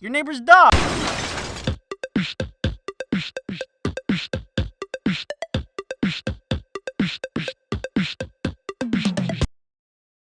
I siphoned the creative spirit from the ether, and I thought, ooh, you know what? I've never had French fry pizza. A human garbage can. You might not be able to keep me from breaking and entering. The closer we can get to stopping a horse's heart, the better. Do you need to access the dark web? Chicken is just the essence of bad in my mouth. One sinful abomination. Ooh, what's this? It's mushroom pizza.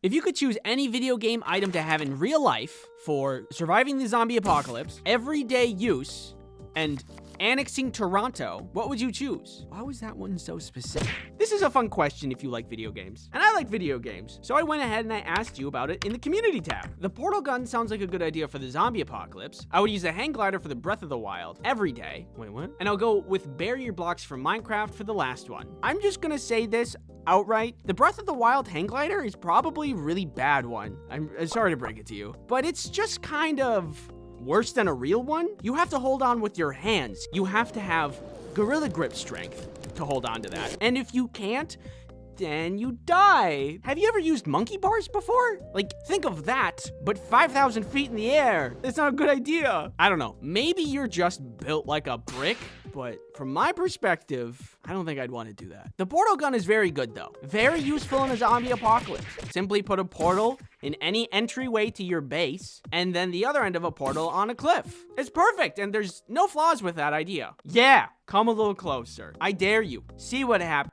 To annex Toronto, you would use Minecraft barrier blocks, which is a very creative choice, and also a very ambitious one. Definitely Maxwell's Notebook from Scribblenauts. I remember this game. The book that whatever you draw on becomes real. I could see this for anything. Imagine if you had a room to decorate, you could have anything.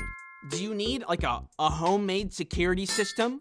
The options are limitless, really. You want to do this the easy way or the hard way? Yeah, he's not giving up. Take the shot. The gravity gun from Half-Life. It's proven to be effective in apocalyptic situations, that's true, and would be incredibly useful to everyday situations. Have you ever tried to move a mattress? It's the soft thing, but the most annoying thing to move. I could see this being very useful.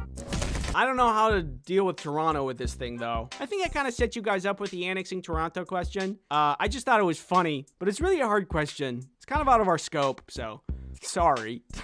I would use the hook shot from Zelda on people's faces. Wait, do you mean like at the zombie apocalypse or daily use? Speaking of video games, sponsorship jump scare! The 10th anniversary of My Singing Monsters is here. Dude, can I help you? To celebrate, My Singing Monsters is dumping a ton of new content, all designed by the community. There's a new mythical monster on Cold Island, Strombonin, who was heavily influenced by the community and not a threat to anybody. There's new costumes and decorations that were all designed by community members too. And I don't know if you guys need any more designs, but if you do, I would happily provide my services. There's also 10 special limited edition anniversary monuments for all past birthday milestones. All this stuff and more coming to the next My Singing Monsters update. Download on Steam and mobile. All right, we're done. Get out of here, man. Come on. The Banshee from Halo would help all 3 scenarios. Fly to and from work, get away from zombies and easily shoot them to protect the base, and same for Toronto. Okay, I don't think we're gonna get away with the Toronto one. But I do really like a Banshee. I would love to have a Banshee. I know exactly what I would do with a Banshee if I get one. Blue shell from Mario to annex Toronto. You can't deny its power. Few have seen this baby fly and live to tell the tale. The tool gun from Gary's mod. I love this. It's basically copy, paste, or delete for real things. Subscribe to my YouTube channel. Hey, look at me. Look at me. It's okay, everybody. As long as we're inside, he can't get us. Maybe just Kirby. He would eat zombies in an apocalypse, make a good pet in everyday life, and could eat Toronto if he wanted to. Causing destruction with a walking pink ball sounds fun. Kirby isn't an item, thank you, but I love him, so I will accept this answer. Hey, give me that. If you guys missed it, I made some merch and it's in the store. Check it out if you'd like. Thanks for watching.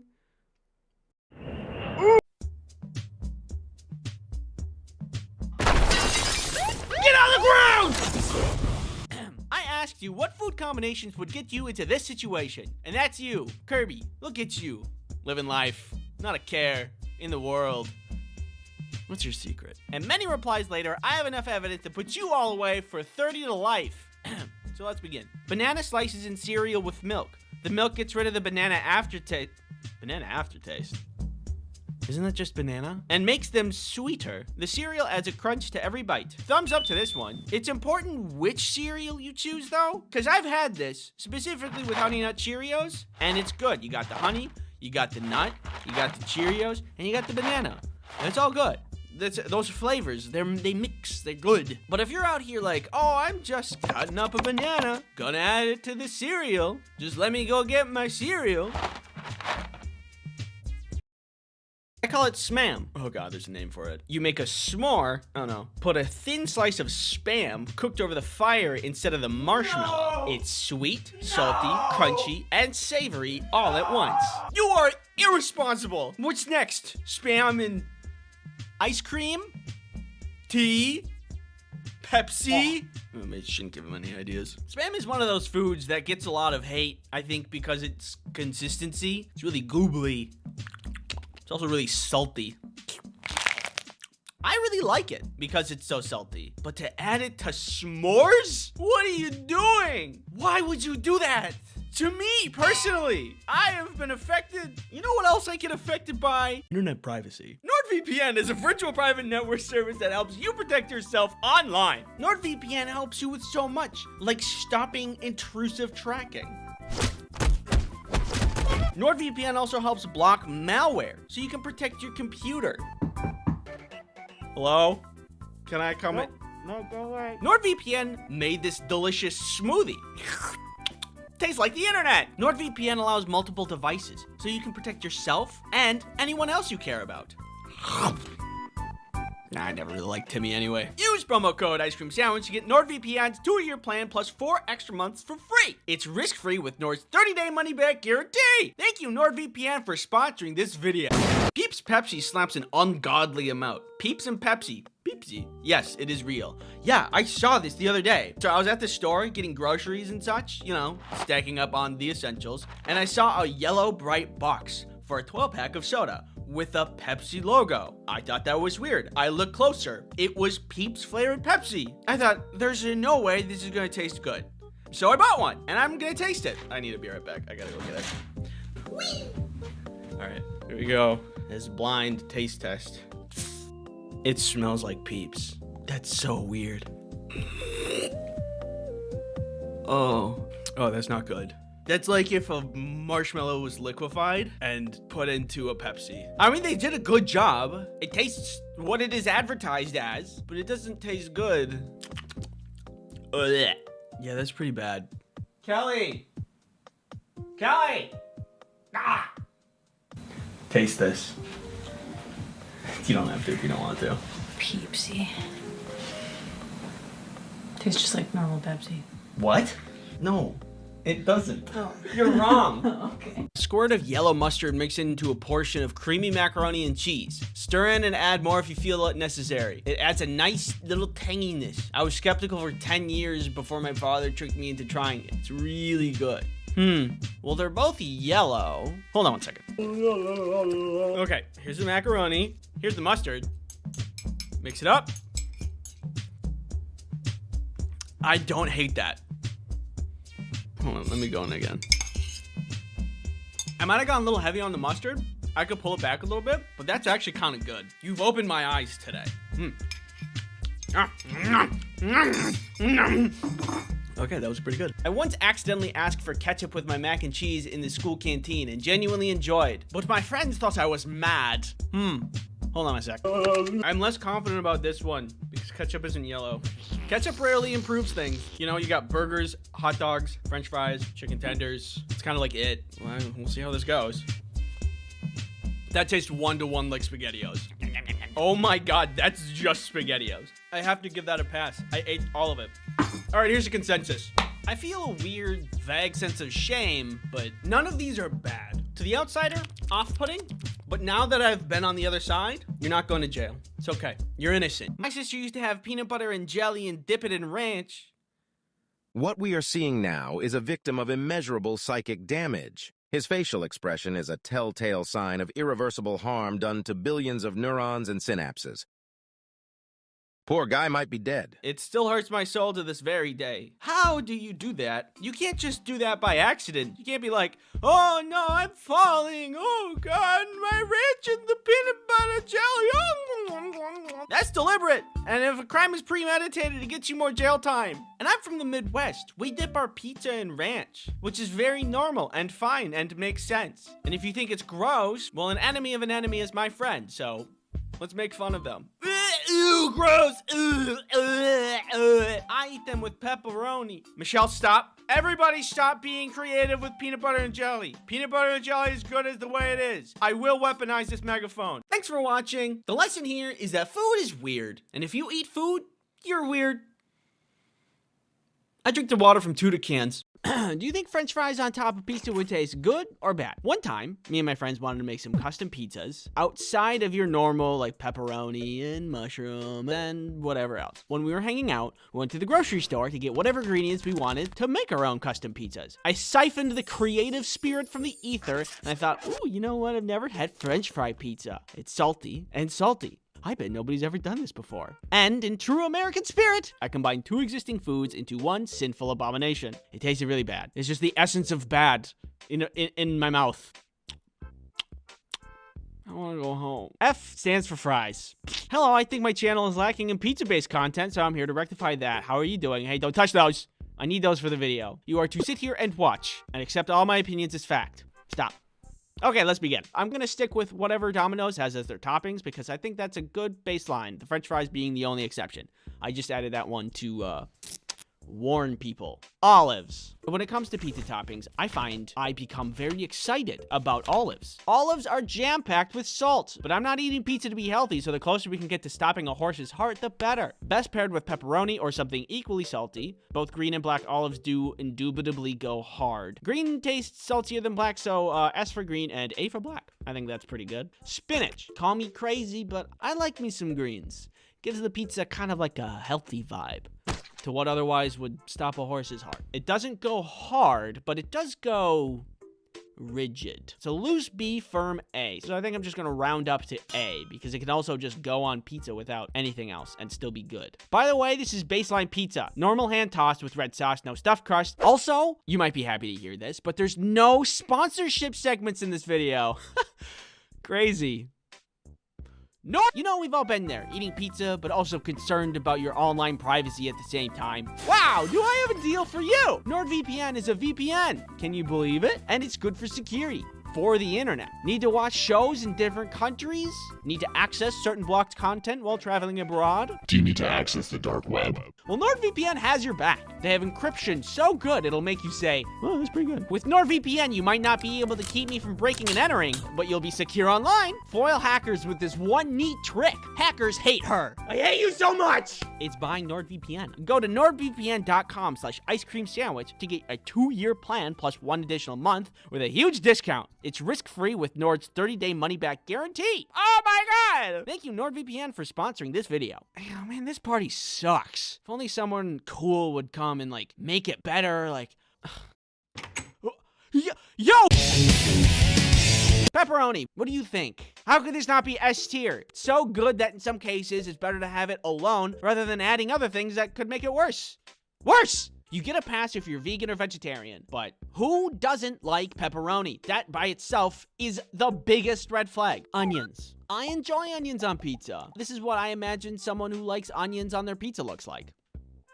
You can't tell, but they're very funny and likable. It's an A tier. There you go. Ham. So, I like ham, but context matters, and ham on pizza is just okay. Of all the proteins, ham falls pretty far down on the list, but it's still like way above other proteins, like ants. So, you just won't see me picking ham as my first choice. Hi, I hope I'm not taking up too much of your time, but I'm a pizza salesman, and I was wondering if you'd like to purchase any of my ham pizzas. Oh, do you have any other kinds of pizzas? We have Italian sausage pizza.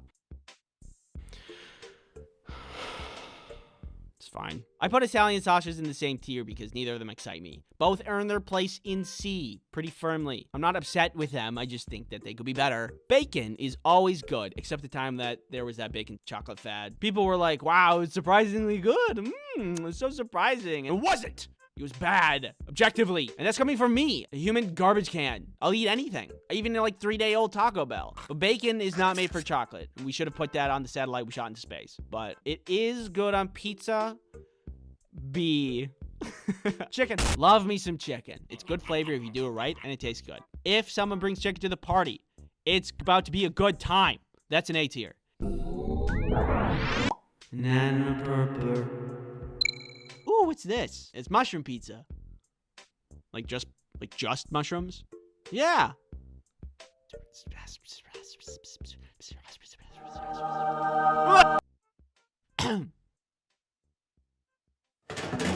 I'm not gonna defend myself. Get out of here. Pineapple revisited. I have made claims that I don't think pineapple pizza is that bad, but upon revisiting that thought, I've had some other thoughts. I haven't had any pineapple pizza since, and I think there's a really good reason for that. It's just really not good. Tonight at 5, an exclusive interview with a guy just catching up with something we all already knew. Yeah, I don't know. I just don't think pineapple on pizza is very good. Incredible. More at 5 tonight. And then the rest I've never had, because why would I? Hot buffalo sauce? What does this look like, a buffalo to you?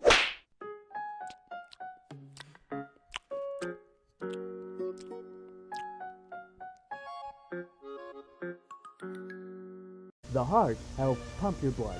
The lungs help you breathe in oxygen. The appendix helps you self-destruct. I've come close to meeting my demise a couple of times, but somehow death can't really get a firm grasp on me, and I am still here. I ain't going out without a fight, baby. Grab a snack, get cozy, because I'm about to tell you a tale about how I survived my first medical emergency. But real quick, you know how it is. Time to monetize my personal injuries. Has sponsored this video. Skillshare is an online learning platform for creative people who are learning new skills, honing existing skills, or just exploring their creativity. Is this creative? Skillshare has all kinds of classes. It can teach you to animate, cook. You can even learn how to cosplay on Skillshare and become your favorite superhero. There's a lot to be interested on Skillshare. Personally, I would like to take this class on finding style and exercises to unlocking creative identity. Because look at their name. Also, the content looks pretty good. Since Skillshare is made for learning, that means there are no ads, and there's new premium classes always being added. In my description, there's a link for a 1-month free trial of Skillshare for the first 1,000 people that click on it. Thank you, Skillshare, for sponsoring this video. When this all happened, my medical emergency, I was still in college. Stupid, oblivious to the doom that I was about to endure, but happy. Bunch of friends and I woke up super early one day to be overachievers and go to an interactive programming workshop. More than me, my friends wanted to be overachievers. I was lured in by free food. All I had to do was show up, pretend to follow along, and then pack away as many calories as I could. Simple. We all get there and things are going smoothly. I'm enjoying several delicious pastries at no expense to myself. But starting to feel a little gurgly. My bowels were making a movement, and I figured I probably ate something bad and went to the bathroom to relieve myself. After going to the bathroom, I felt much better. Ooh, free food. And I went back to the original plan, having delicious and free. Oh, it's back. I was feeling really nasty again, and it was stronger this time. You know how sometimes your body's like, oh, I need to go to the bathroom. This was more of like, you need to go to the bathroom. I better stop eating this stuff. As the seminar went on, I started to get more and more sick and looked more and more pale. I would draw that here, but you know. It got so bad that I just left to go home. At this point, I lived off of campus and it took me like 20 minutes to walk home by foot. But I was so sick, I didn't even care. I was so determined to get home and sleep through whatever the hell this was and just be done with it. Halfway through the walk home, I was starting to feel really nauseous again though. Like throw up nauseous. I hate throwing up. However, nature is strong, and my stomach demanded a purge. But then I saw a truck driving my way, and I thought it would be really embarrassing to be seen throwing up on the side of the road at like 8 in the morning. So I just willed myself to not throw up. I don't know how. Eventually, I made it home. Still sick, but at least I was in bed. My roommate was home at the time, and I told him about what was happening. About all of my symptoms, the loss of free food, which was the real tragedy, let's be honest, and my iron will that stopped me from throwing up somehow. He let me rest, which hardly happened because I did get sick in the bathroom a couple times. I can't describe it accurately how terrible this felt. I would not wish this on my greatest enemy. Later, my roommate was talking to his then girlfriend, and she was like, that sounds a lot like appendicitis. You should take him to the hospital. Hey, Andy. we should go to the hospital. Why? I'm gonna take you to the hospital. And so he did. At the hospital, I'm asked a bunch of questions. Where does it hurt? How long has it been hurting? When did this start? Etc., etc. And then the doctor told me, I think you have appendicitis. We're gonna have to move you to urgent care. What's appendicitis? It's the infection and inflammation of the appendix. Failing to treat it can result in rupturing and infecting your entire body, which is usually fatal. What's an appendix? It's a useless thin tube in your lower right abdomen. It serves no function of the human body. Yeah, so I was going through mountains of pain and suffering because this little tiny part of me that has no purpose was going haywire and could literally explode inside of me and kill me. I was bitter, but I had no other choice. They admitted me to the hospital for emergency surgery. This was not the plan. I was supposed to be pretending to work while enjoying free breakfast, not getting surgery. I've never had a plan go that awry before. Hey guys, let's go get some coffee together. This was certainly not what I had in mind. Despite the increased suffering that's about to happen to me, I think that I was really lucky. If my roommate was out of the house at that point, he might have never known and never been able to bring me to the hospital in the first place. I would have just stayed in bed for the pain to pass, and then my appendix would have exploded. Then I would have gotten a one-way free ticket to the River Styx. So there's like no refunds or... In the hospital, they take me to the scanner room. They needed to look inside of my sweet bod to assess the situation and to see how dire it was. I didn't know how they figured this one out, but I guess that I was too thin and that made the scanning more complex. And the nurse was like, you are much too compact. And I'm like, what does that mean? And she was like, this tube needs to go in your butt. Yeah, my intestines were just too close together, so the scan would be too hard to see, and they needed to pump me full of some kind of liquid to expand my intestines to get a better look and determine if it was actually appendicitis and what the real issue is. I don't know if that makes sense, but that's what they said. Maybe I should have stayed home. I mean, what was I gonna say? No, I'm trying to not die here. So that was a really unfun experience that I'm not gonna animate. After that, they confirmed that the situation was dire. So after the scanning room, I was back in the hospital bed waiting for the next steps when I got a visit from the anesthesiologist. We will call him John. He and the surgeon were talking and I heard them say they needed to pump my stomach for safety. If they put you under for surgery, you need to have your stomach empty, otherwise it can be dangerous. Again, not sure why. All I knew is that I was sick and that these people were just going to try to save me. So everything was go at that point. John then turns to me and says with some kind of twisted joy, "Oh, you're not gonna like this." Yeah? Well, newsflash, John. I'm not liking any of this. I like free breakfast, not surgery. I didn't sign up for this crap. So this tube has to go in your stomach. To pump the stomach, you have to have a tube pushed down your throat. It's a long piece of plastic that you have to continuously swallow down until it reaches your stomach, and then they can turn it on and get all of the stuff out of your stomach. I don't think you need any convincing when I say that is terrible. Also, you can do it wrong. If you don't position your head correctly, it can hit the back of your throat and make yourself vomit. And guess what I did? I threw up everywhere. On myself, on the nurses, on the surgeon who was trying to help me with the tube. I'm not gonna animate this either, but all I know is that I have a distinct fear of tubes now. What if I don't make it through this? Will I ever see you again? Finally, I was rolled off to surgery and moved to the operating table. Oops, one more touch to the back of the throat for good measure. And that was the last thing I remember. I was out. That anesthesia, it really does the job. And then I woke up. Appendixless.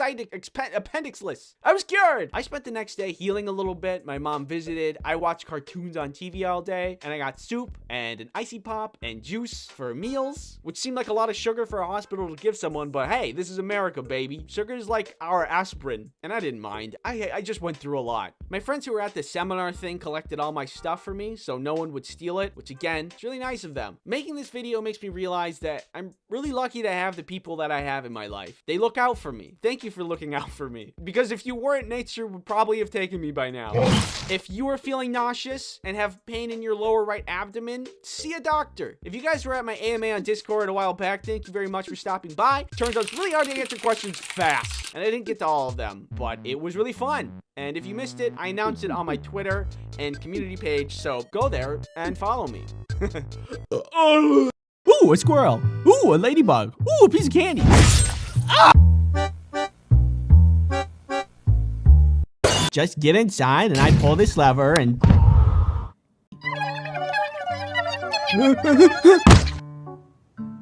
Wait, subscribe. There's this thing I like to do when I'm alone where I walk in circles for a couple of hours and I talk to myself. Don't leave me here. My God! Huh. That's probably the worst thing possible. Very useful in a zombie apocalypse. Yeah, I'm cozy. Do you need like a homemade security system? You want to do this the easy way or the hard way? Yeah, he's not giving up. Take the shot. Yeah, come a little closer. I dare you. See what happens. Look at this little man. Subscribe to my YouTube channel. Hey, look at me. It's okay, everybody. As long as we're inside, he can't get us. Oh, a piece of candy.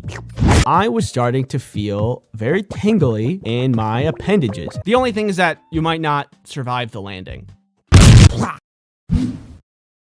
Look, kids, it's Mount Rushmore. This is where your mom and I met, and we wanted to bring you here to this very special place so we could show you.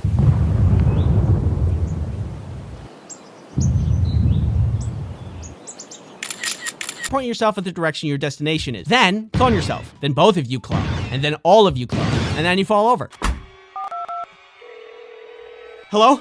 Yes, there's someone in my bed. It was Minecraft. Hello? Hello? Hello? Water people. This tube needs to go in your butt. Goose, you need to go to the bathroom. Come round, come here ye, everybody, for your toast.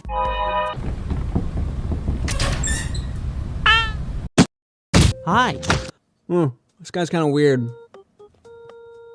You know that ticks, they make antifreeze and Lyme's disease eats it. Oh, wait. Pig drama. Where was the chicken? The sheep were super freaky. There are cats. You're their leader, and you're out to conquer the universe. I also think I was ready to die. Do owls even eat chickens? I don't know. I am filled with farmer's determination, and I snap from dreamland into 100% lucidity. I run outside and instinctively grab a pitchfork and sprint towards the chicken coop like RoboCop if he had a different, more rural line of work. I turn the corner and there. Mr. Fantastic himself. There was a fence between me and him. I was battle ready, but I couldn't get to him. So instinct set in, and I did what I could.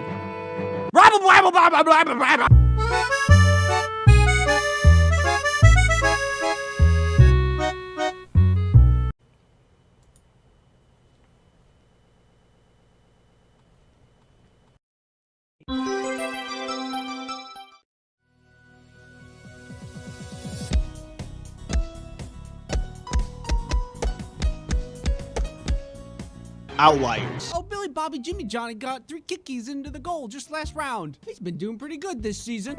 Have you looked at my YouTube videos and thought, anytime I use a sliding door, I'm frustrated. Catch! Run. Hey, does it seem really bright out here to you guys? I am speed.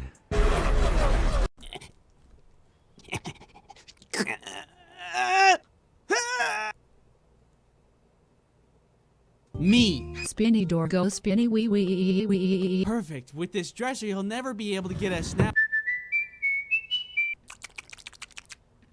Doors are terrifying. Look like somebody who likes to eat pizza like a cookie. Here's some advice. Don't. Facts. It's not working. Facts. Half court. No. Take me out of the ball game. More like, take me home. Unstable. Do you need some ultra fresh milk? I don't care about onions. Balls. High-end. Oh, I'm sorry. Do you know all the rules and regulations for shipping overseas? Look at my eyes. Hits you and spank you. Palpable. It's potent. It's pungent. Doors? Don't worry about that. Welcome, Andy. Dog. You're mean! I want to go home. Me too. You like it? Oh, yeah? Yeah? You want it? You want it? Go get it. Being generally terrifying. You need something cheap, affordable, accessible to everybody, efficient, effective. Trebuchet. Good luck sleeping. Floor, wall, roof, window, door.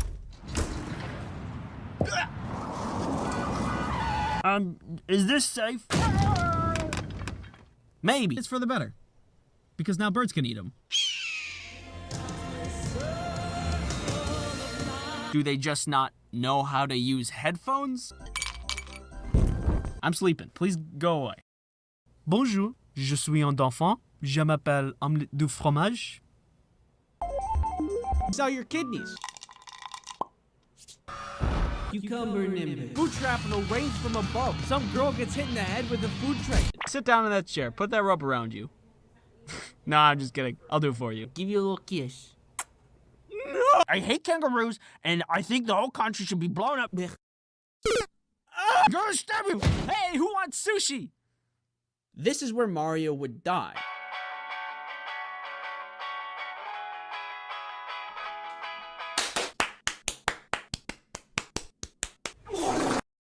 Basement. That night, I dreamt of Mario. Naturally, I dressed up as a cardboard box. Fortnite.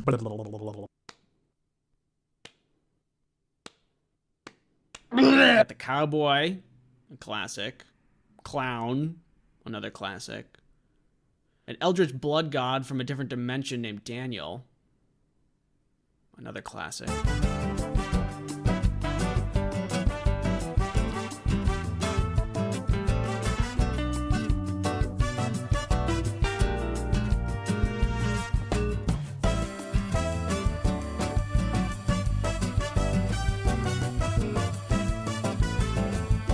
Bing, bang, boom. There you go. Huh? Huh? Pretty slick, right? I should just put you with the rest of them. Congratulations. Little baby. Krista? Krista? Krista! Oh my God! Stop eating the french fries. Emotional pain. I'm being an idiot.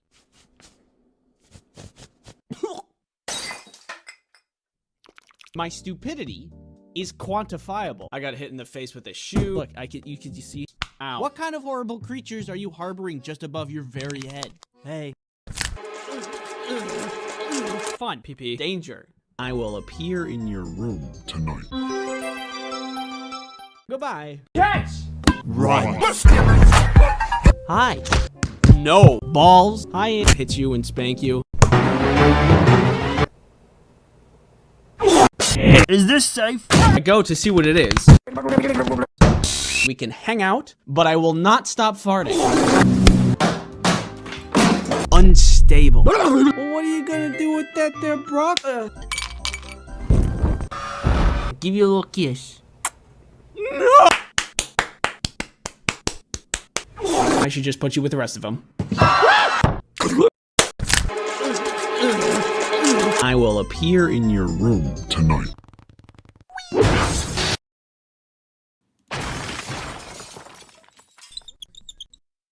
know what really peeves me the freak off?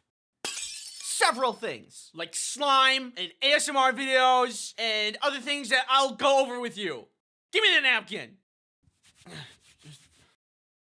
Is it still there? You still got it on. It's still there a little bit. Did I get it? No, there's still some. Yeah. All good? Yep. Perfect. Pet peeves. The things that, no matter how mundane, peeve you off. They just peeve you. I consider myself a go with the flow kind of guy, but sometimes there's just a couple things that really peeve me off. I don't know if anybody else is with me on this because it seems to be a very popular thing, but one of the top things that gets my goat, slime. Kind of hurts my eyes a little bit. When I was younger, I got a gift, and because I am a boy, it's slime. You know, you get boys, gross bugs. Blech, make a bug from the thing. Da, da, da, da. I fell into that category, and so I was gifted slime one day, and I played with it for like, I don't know, a little bit. And not even after a minute or two of playing with it, my hands were filled with like this weird texture. It was like an oily texture. Whatever else I was touching was also getting oily. And then the slime itself was attracting all kinds of hair and dust. It was disgusting. And it was like 2 minutes. I don't want to play anymore. And now I can't stand slime. And when I see people make those satisfying slime videos, it just throws me into a deep and terrible rage. Anytime I see it, I just think of like sticky hair and oily texture. I don't know what's going on in my brain that makes me mad, but when I see it, it makes me mad. I get angry. I don't like slime. And besides, I'm more of a moon sand kind of guy anyway. Is it not just the better of the two? Would you rather play with soft, silky, beach-like sand or icky, oily, gross, sticky booger snot toy?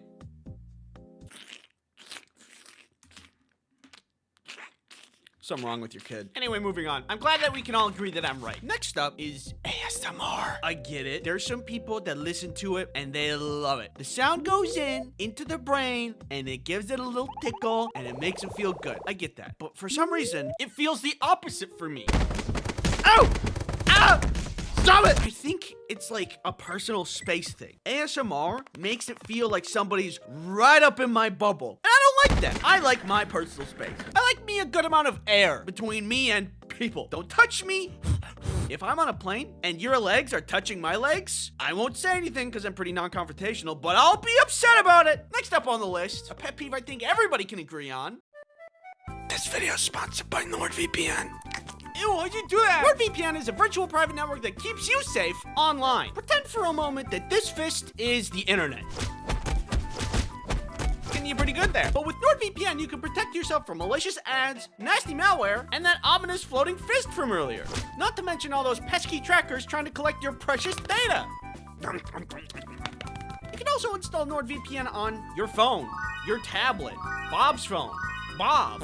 Anywhere that you need additional protection. Use promo code Ice Cream Sandwich to get NordVPN's 2-year plan plus 4 additional months for free. It's risk-free with Nord's 30-day money-back guarantee. Thanks NordVPN for sponsoring this video. There's another thing that peeves me off that I'm tired of being quiet about, and something needs to be said. One moment. Look at these two burgers. Observe how easy it is to eat this regular-sized normal burger. See? Relatively easy. Now try this. It's messy. It's bigger than your mouth. It falls apart easily. Isn't that the worst? It's okay. I've been there, buddy. I don't like food that I physically have to crush with my hands to be able to eat it. I think there should be a law that prohibits burgers from being bigger than the average human mouth size, which is about 2.2 inches, which is around the width of 3 human fingers. Take your fingers out of your mouth. Would you be excited to eat a hot dog that required you to unhinge your mouth to eat? I don't think so. I think the rule of thumb is if your burger needs a stick to stay together, maybe it's time to go back to the drawing board. People who say short instead of average height, like people are tall or short, and somehow there's no room for average. What, you're always hot or cold and there's no warm, fast or slow, full or hungry, day or night? Is your world so rigid that you are bound by the rule of black and white? Will you give no time for the brilliance of the sunset to dance on the stage of the horizon? I'm 5'9" and that's short to you? It's average. Imagine what house you could build with hundreds of millions of dollars. Beautiful marble, gorgeous statues, water features. With that much money, you should be able to make something really amazing with a lot of good taste. Well, I found a place that's somehow the opposite. I was on Zillow trying to find the most expensive place to live in New York. No, I am not procrastinating. It's important. Research.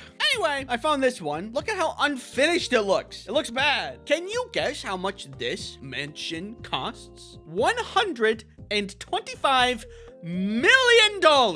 Isn't that insane? You know, like wood at Home Depot that's like not finished or part of any complete project? That's what this place looks like. It's like a table where you got all the parts but never finished them. I'm not mad that the house looks bad. I'm mad that the house looks this bad with so much money behind it. How can you be so rich and make such a bad interior? It's offensive.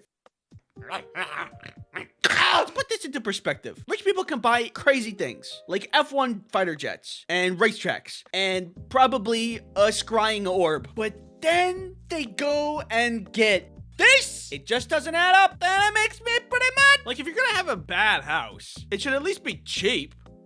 It's like spending millions of dollars on a party on the moon and then you bring out the dessert and it's yogurt.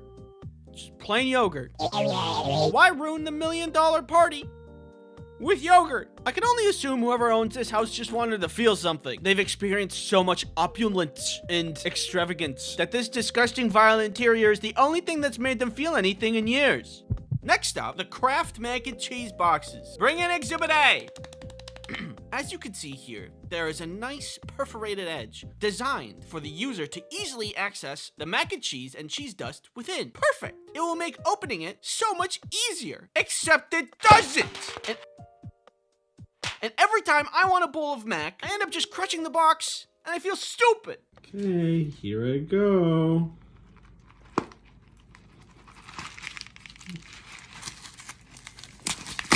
Perfect! It's so incredibly pointless. I'm having a hard time believing it's a real machine making these perforated edges. Probably just a guy at the end of the production line making indents in the boxes with his fingernails because he thinks it's like helpful or something. Well, it isn't. Even if it was, there's an entire bag of cheese dust in there that needs to be extracted. It's not gonna fit through that tiny hole. Just copy cereal boxes. They figured it out and you can do the same thing. Probably. No. There's this thing that gets my goat so bad when I'm on a walk with Rhea and we're having a great time. I'm taking in the nature. She's sniffing around. We come across a lawn that she's already been walking in with a tiny little, usually green sign that says, "This lawn has been chemically treated. Keep children and pets off until dry." Why is that sign so small? Tiny. Clearly, the chemical that is treating the lawn is harmful to pets and children. Otherwise, why would there be a sign? So, when something is harmful, why is the sign so tiny? This little contradiction, it never, like, why is it also green, which blends into the grass? The issue arises when I don't notice it until Rhea's already been in the lawn sniffing around. Clearly, the solution is to have several signs, have a little skull and crossbones on it, and then, like, string together some pink string between each sign surrounded the treating area. Imagine you had to store some nuclear waste from a nuclear power plant. All right, we need to keep this away from the public. It's harmful nuclear waste, so what should we do? I have just the plan.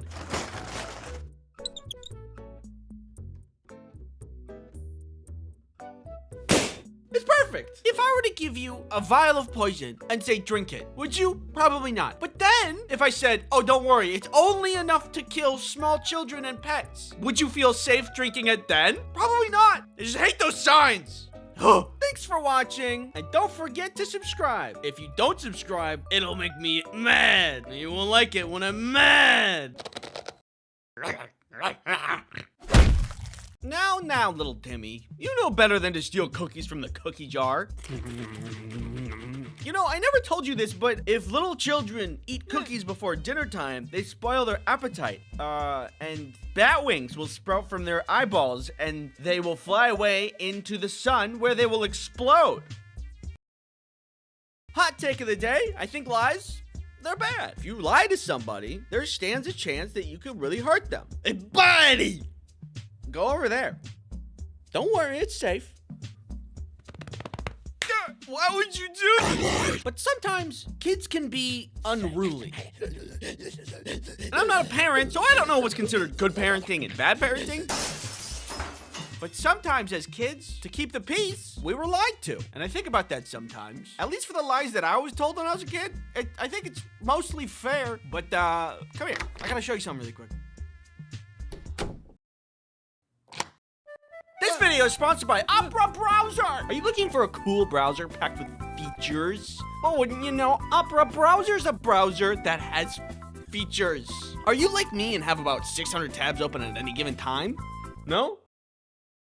Weird. Normal browsers would shred through computer resources like RAM, CPU, and battery. But Opera browser is built different. Literally, it is built with features such as battery saving mode. So if you have 600 tabs open, which is very normal, it won't tank your battery, so you can do other important things on your computer for longer. And if your tabs are getting super cluttered from doing all kinds of important research, you can use workspaces to organize and simplify your browsing by switching context with one click at the top of your sidebar.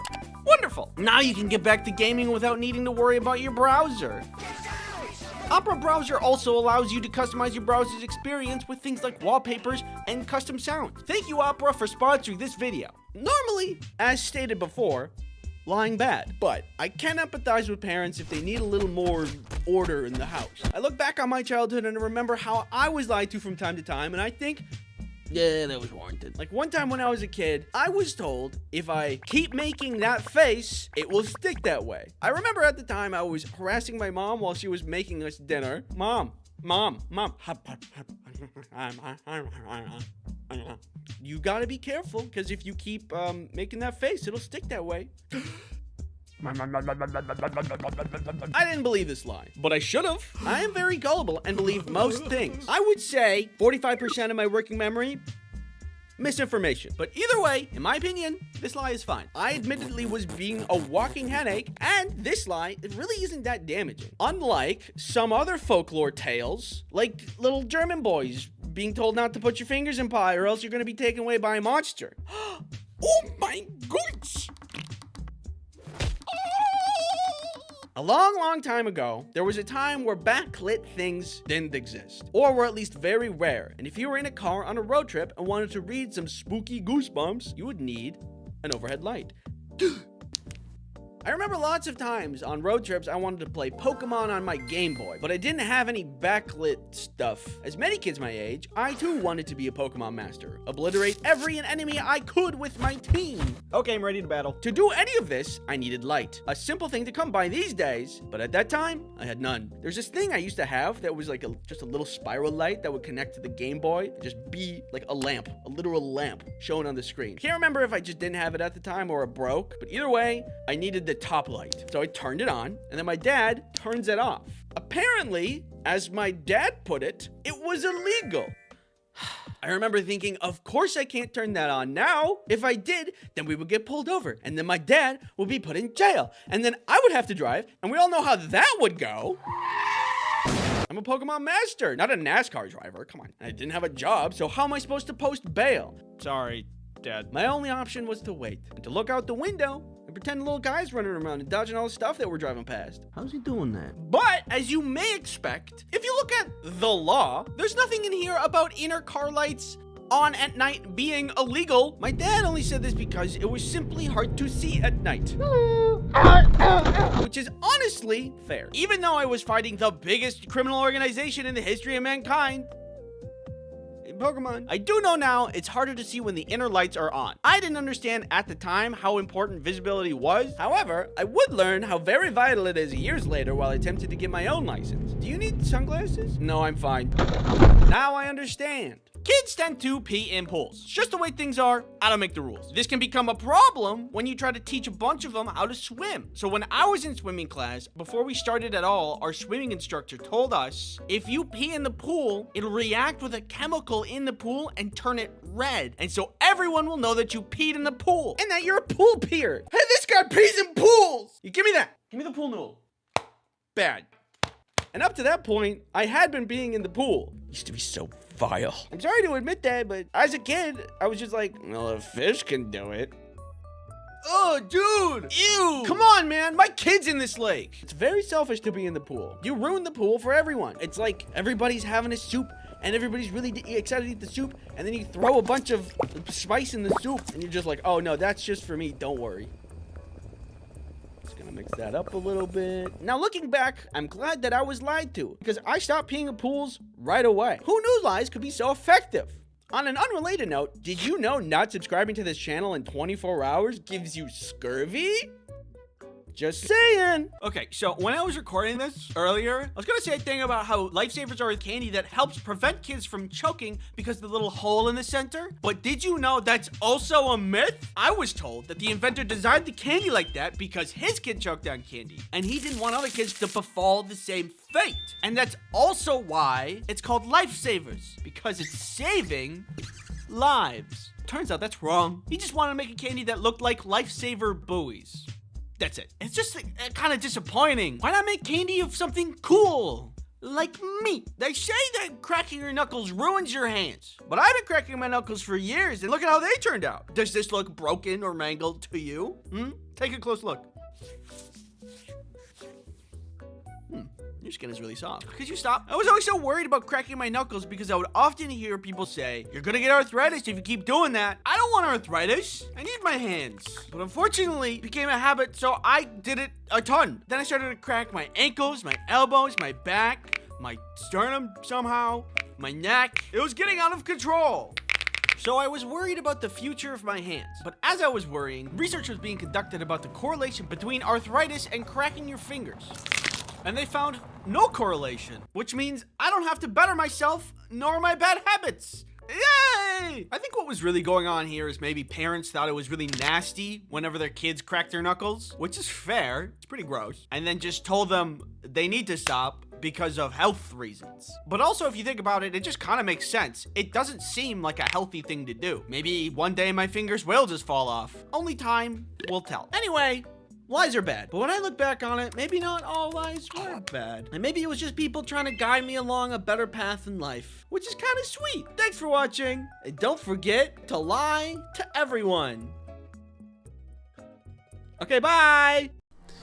Oh god. It seems we've crash landed here on this planet. Unable to get home unless we build a rocket to get home. Perhaps, maybe even better, the local planet natives can assist me in space travel. Maybe they're nice. Maybe they can get me home without even me needing to build anything. Hello, I require assistance. Can you help me, please? I need it. I need help. Okay, okay, here we go. Build a wall, build a wall, build a wall. I'm out of ammo. I gotta make some. Furnace, build a furnace. Need some iron, little copper over here. All right, conveyor belts, gotta get some conveyor belts. Just a little conveyor belt action. Doodly, doodly, doodly, doodly, doodly, doodly, doodly. Making a base, gotta just a little more, gotta get some ammo. Little work over here, little patch up work, gotta hurry.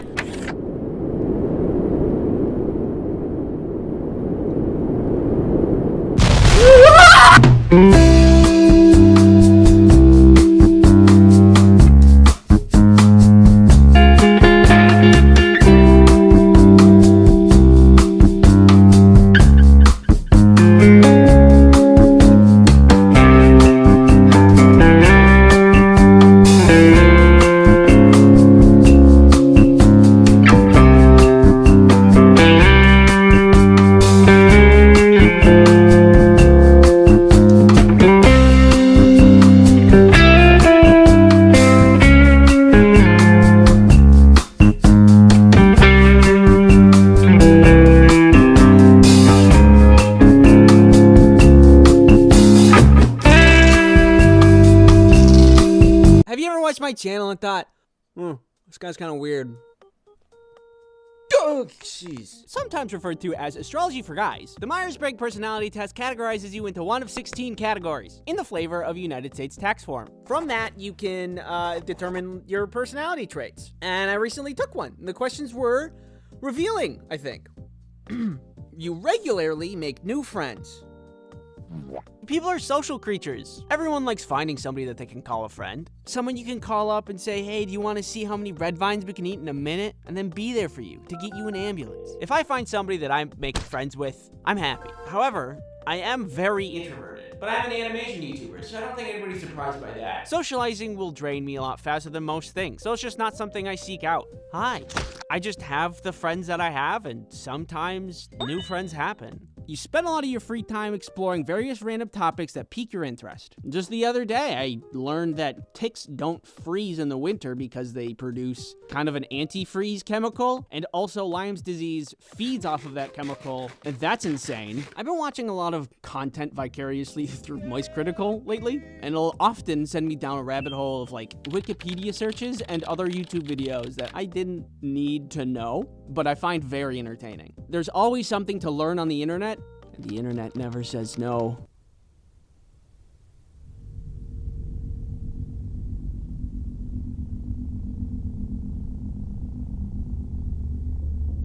This video is sponsored by Keeps again! Keeps is a subscription service. Keeps delivers hair loss treatment to your door. Keeps does not make you explode.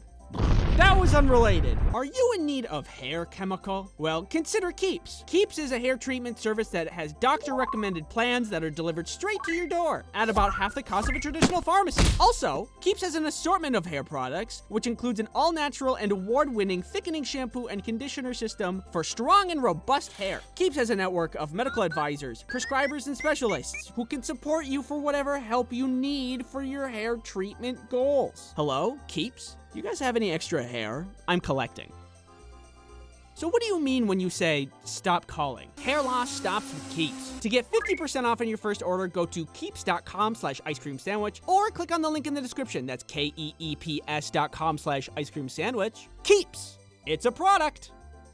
You usually stay calm, even under a lot of pressure. One time, Kelly and I were driving away from the city on this road that was starting to turn into a highway. Usually, highways don't have lefts, but because it was some kind of transition thing, there was this left lane this guy was using, and just as I started to close the distance between this guy and me, they failed to look behind them and change lanes directly into mine. But without a gasp or a flinch or anything, I applied the perfect amount of brake just in time so I could get out of the way and keep going down the highway. Perfectly, without flaw. But this other time, I was mixing a bunch of trail mix and I dropped a raisin on the floor, and Rhea, my beautiful and adorable dog, came and ate it, and she really liked it. I'm like, oh, you like raisins? And I gave her 5 more raisins. Later that night, I wake up to hear her vomiting in another room. I go and see that she's really acting very sick, and I get like some kind of divine thought pops into my head and just says, maybe it was the raisins. I'm like, no. It's a fruit. And then I Googled it. And for anybody that doesn't know, raisins are incredibly toxic to dogs to such an extent that 1 raisin can kill a dog. And I gave my dog 6. I begin calling the ASPCA, and I'm calling emergency vet lines trying to get to her appointment, which I eventually place. And this whole time I'm shaking and crying and not doing well. In the end, they treated her, and she's fine. Everybody did a great job except for me, and now she doesn't get raisins or all of these other things that are poisonous to dogs. So anyway, am I calm? Depending on the situation, I will either have an incredibly strong emotional reaction due to intense fear and guilt, or I'll activate like a sleeper agent and do whatever is necessary to succeed. So, I don't know. Seeing other people cry can easily make you feel like you want to cry. No. You're more inclined to follow your head than your heart. It's hard to follow what's not there. You feel comfortable just walking up to somebody you find interesting and striking a conversation. Oh God, no. I'm not insane. What if they find out I'm weird? Could you imagine? That'd be embarrassing. Stop staring at me, freak. Plus, what would I even talk about? You know that ticks, they make antifreeze and Lyme's disease eats it. Oh, wait. You often end up doing things at the last possible moment. Yeah, this is something I wish I could change about myself. This one time somebody asked me to make a tattoo for them, and I said, of course. But they had to consistently remind me to complete the task because I kept forgetting or procrastinating, and then in the end, it wasn't even actually what they wanted because I also have trouble following instructions. So I think that I'm just not organizationally strong, but I can draw a pretty mean circle. So after compiling these and other questions in this quiz, we get logician, which feels wrong, but the explanation feels like it actually makes a little bit of sense. Oh, would you look at that? According to the, what is happening over here? According to the test, my strengths are things like thinking of ideas, imagination, curiosity, and seeking objective truth, which I think I'm in line with. I love daydreaming. I don't know how I passed any test ever. Someone might be professionally explaining the detailed and extensive history of the Eastern world, but what is going on in my head is completely separate. My weaknesses are things like being disconnected, too matter-of-fact, perfectionist, dissatisfied. I can relate to some of these as well. I spend a lot of time trying to get a drawing to feel right, even though my drawing style is really simplistic, and I should just embrace that simplicity. There have been times I will get caught up in drawing a circle for well over a minute just so it looks right. And that's probably not great. Oh, there's more. What does this say? Is so cool and handsome. Wow, what a handsome guy you are. Wow, that's crazy that it says that at the bottom. That has always been there. What the heck? Anyways. Have you ever had a bad teacher? Like a really bad teacher? Can I go to the bathroom? Okay, geez. Now think of the worst teacher that you've ever had. And did they ever take money from you? No, I don't think that anybody... I had that happen to me once. Okay, geez. Back when I was in junior high school, I took a class about starting small businesses. In this class, we had to come up with our own business idea, build it, and then try to get people to pay for what we made with real money as a way to get education on business. Business. Buy our product. No. Buy it. No! It's getting away! Business. I really wanted to learn business, so I thought this was a great idea for a class. The only downside to this class was that money was involved. Real money. Yeah, that's real. And when real money's involved, people stop playing fair. The class got divided into 3 groups of 5. One team decided to sell cool fancy pens. Another group made screen-printed t-shirts. And our group made magnets. Our team was the best one. Not to brag, but I mean that. We had a fantastic production line. We had solid profit margins. We even had a role for everyone. There was the math guy to figure out the numbers, people to make the magnets. We had distributors to sell the magnets. You want some magnets? And me, the artist. And I still have them. Ooh, look how cool they are. And faded with time. Oh, so nice. All I'm trying to say is that we put in the work. All of the money that we made was earned.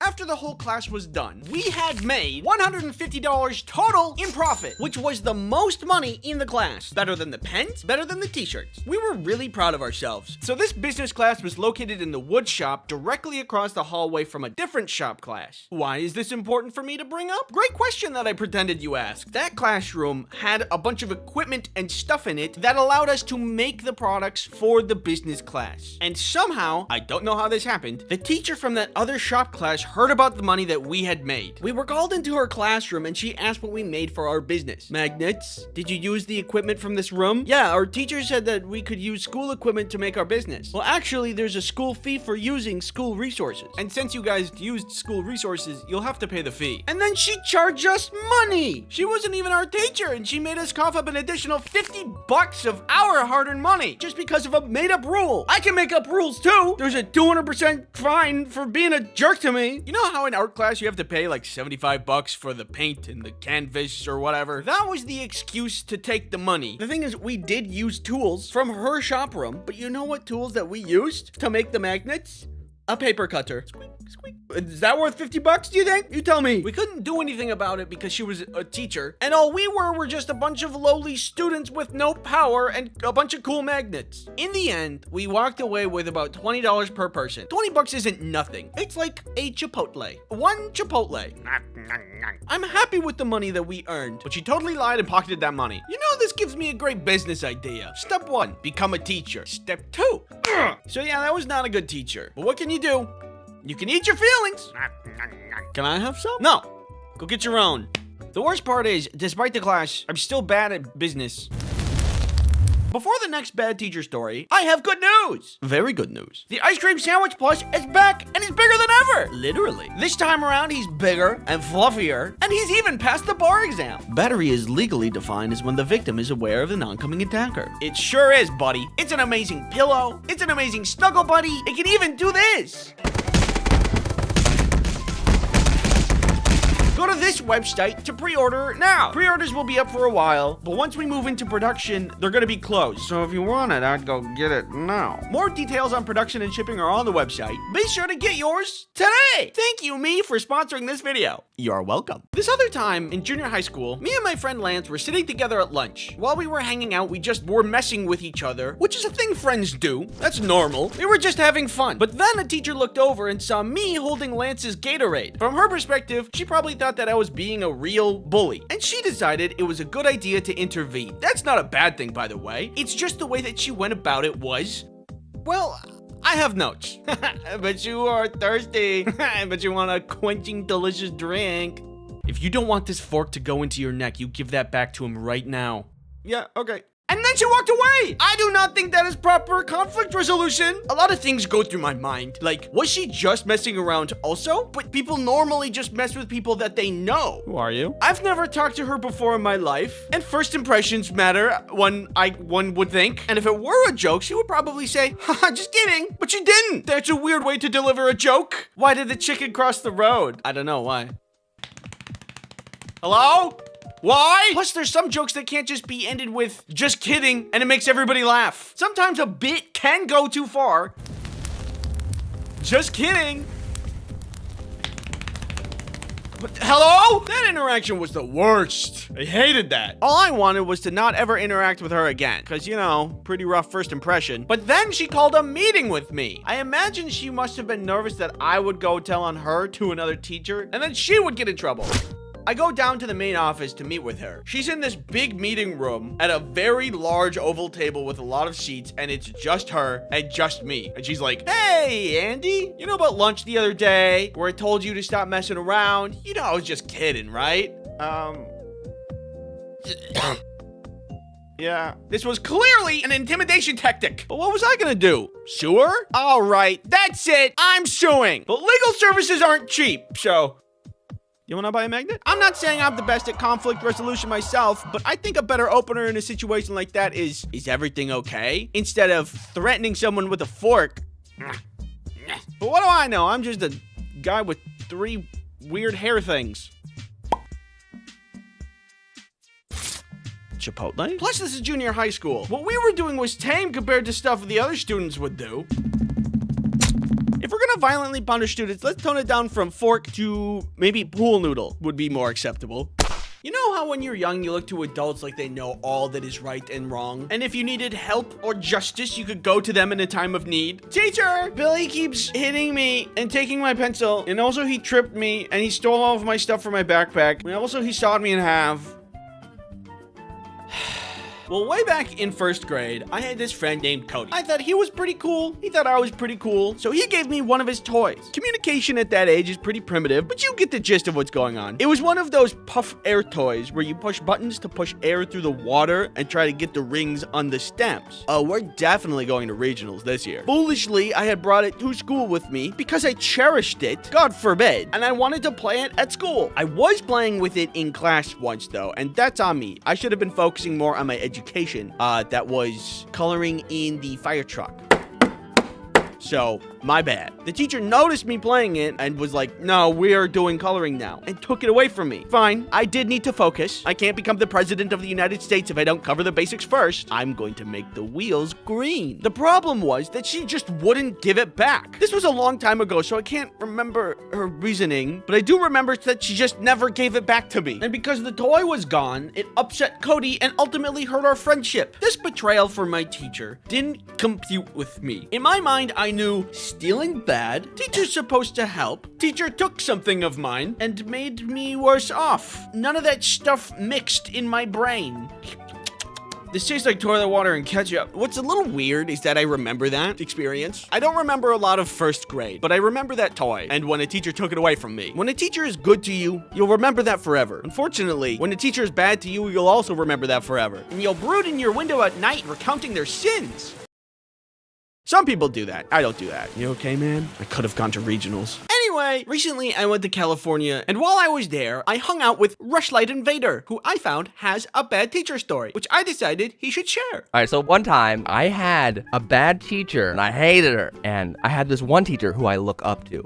He taught me how to paint. I love him. One day, my bad teacher was like, hey, let's go on a field field trip. It will be out for 3 hours. We're going to the Andy Warhol Museum. It's going to be awesome. We go. But you know what happened? What happened? We came back to college, and the bad part was it was 3 hours after when we originally wanted to be there by. So the field trip was making you miss the class for your favorite good teacher. Yes. I was so angry the whole field trip. I'm like, this field trip's bleeding my other classes right now, and I am angry. Blah, blah, blah. Go back to school. And I storm into my class, my favorite class. This is like the main course, the main painting course, the main teacher. He is famous, okay? I only get to pay for an hour. Whatever, waste of the day. That's annoying that she made the field trip run over so much. That's also wasting your tuition. So she has the bright idea to do another field trip, Andy. That's what? Is this allowed? Impromptu field trips that just go over other classes? Yeah, that's why she's a bad teacher, Andy. It's not a good teacher video, it's the bad teacher video. Inconsiderate. Inconsiderate. Judge, send her out. Send me out too. I need to use the bathroom. Oh. So she wanted to go on another field trip, and I'm like, no. I tell her straight up, I'm like, I'm good. I'll stay back. She's like, what? You're not gonna join us? I promise we'll be on time this time. And I'm like, no. I'll just go with my good teacher's class and just stay with him all day. I have so much time to kill. I will paint with him. I'm gonna learn so much. What is this bad teacher? What's her class? What is she teaching? This teacher, she didn't know how to teach her class. She was the Photoshop teacher, and I was the only one that knew Photoshop, and I had to teach the class for her. Oh no. That's bad. She's terrible. Wait, why is she taking you on field trips for Photoshop class? She don't want to do her job. That's really bad. So she goes on this other field trip, and I'm there painting all day with my other teacher. To be fair, she arrived back on time. She's like, hi, Rush. I didn't see you at the field trip, and look, we're back on time. You're here, but where's the students at? The other 3 students, they're late. She's like, what? Actually, I know where they are. Yeah, this girl's at a bar nearby. The one guy just went home to sleep. The other guy went to go dirt bike riding. And they're like, how do you know this? I'm part of their class. I told me their plans. They were like, yeah, after the field trip, we're gonna ditch class and do our own things. Interesting. Turns towards the bad teacher. And then she laughed out of embarrassment. Oh, so then the cat blew off the cat. Yeah, you know the famous saying. The cat blew off the cat. Yeah, that's the one everybody knows. And dude, it was so funny watching her face realize she just lost. Wow, more concerned with being right than anything. That is a bad teacher. Thank you, Rush, for sharing your story. Team 3, you can proceed with extraction. Everybody, let's thank Rush for his story. Thank you, Rush. Thank you. Next up, you can go to his channel where we talk about outside stories. Thanks for watching. Don't forget to subscribe.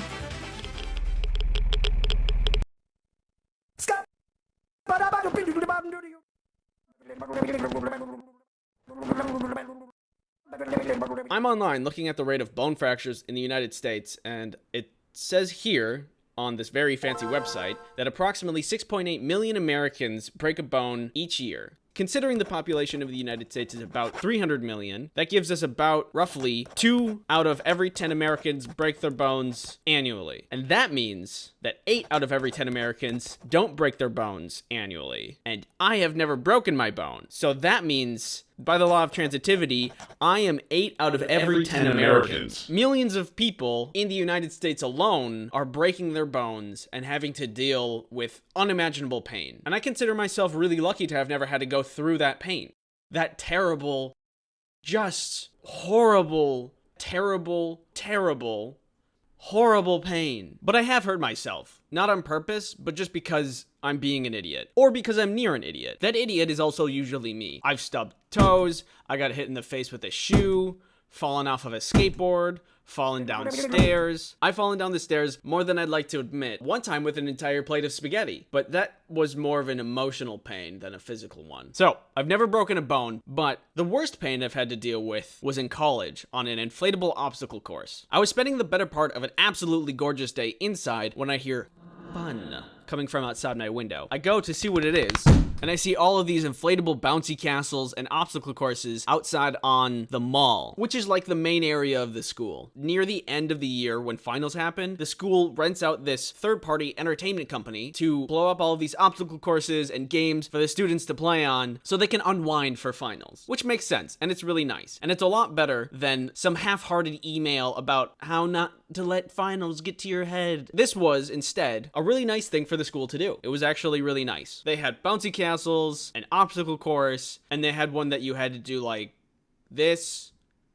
I don't know how to explain it. It's not important. What is important is the obstacle course, because that's where all of my friends are hanging out. As I'm looking out the window, I can see that they're taking turns racing each other through the obstacle course to see who's faster. Clearly they were having a blast, and I wanted to have some blast. So I went outside to go meet them. I go outside and meet up with my friends and say that I want to race them. And we have a really fun time racing for most of the afternoon. And during this, I'm actually winning most of the races. You see, I had an advantage. While most people are fast or strong, my body is wiggly, which is perfect for an inflatable obstacle course environment. I can get around and over and through most any obstacle with relative ease. This allowed me to get a pretty big head about winning, because I was doing it a lot. The day was wrapping up and inflatable things were starting to be taken down. But I wanted one more race because I was on a winning high. One for the road, you know? The obstacle course was like this. Start, get over some bumps, dive through a hole, duck through some sideways pillars, then climb up a wall, and then slide down the other side, and whoever touches the bottom platform first wins. So the race starts, and that's exactly what I go through. Over the bumps, through the hole, sideways pillars, climb up the wall,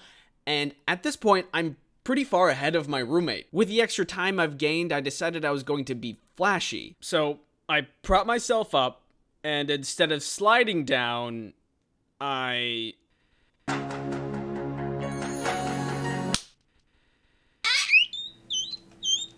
What ended up happening was the inflatable structure was not fully inflated. There was a hole in it somewhere, so there was a lot of give to the inflatable course. And because I had jumped off of the top instead of sliding down, all of my inertia when I landed on the bottom platform punched through to the ground and did nothing to stop my momentum. I ended up landing all of my weight onto one of my ankles, and it really hurt. Now, I've never broken a bone before, but in this moment, I sincerely thought that I had. The guy who was taking down the obstacle course, like, peeked around the corner and was like, "You good?" And because I'm an idiot and embarrassed, I was like, "Yeah."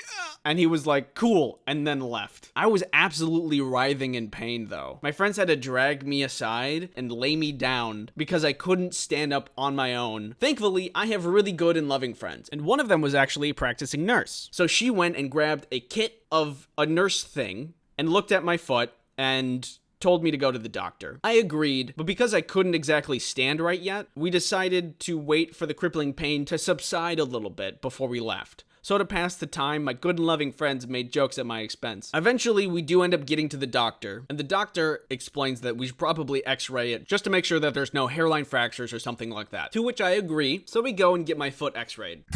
And they determined my foot was fine. Not broken, just a sprain. Which is really hard to believe because of how much pain I had to go through. Also, it's been like 3 years and it still hurts. Ow. But they insisted that it was just a sprain, so never broken a bone. So that's the worst I've ever been hurt without breaking anything. In one hand, I have the pain I've been talking about, spraining my ankle, and that hurt. That was really bad. In the other hand, I have pain I've never experienced before, which is breaking a bone. Actually, really breaking a bone. Knowing what this felt like, I don't know if I could survive this pain.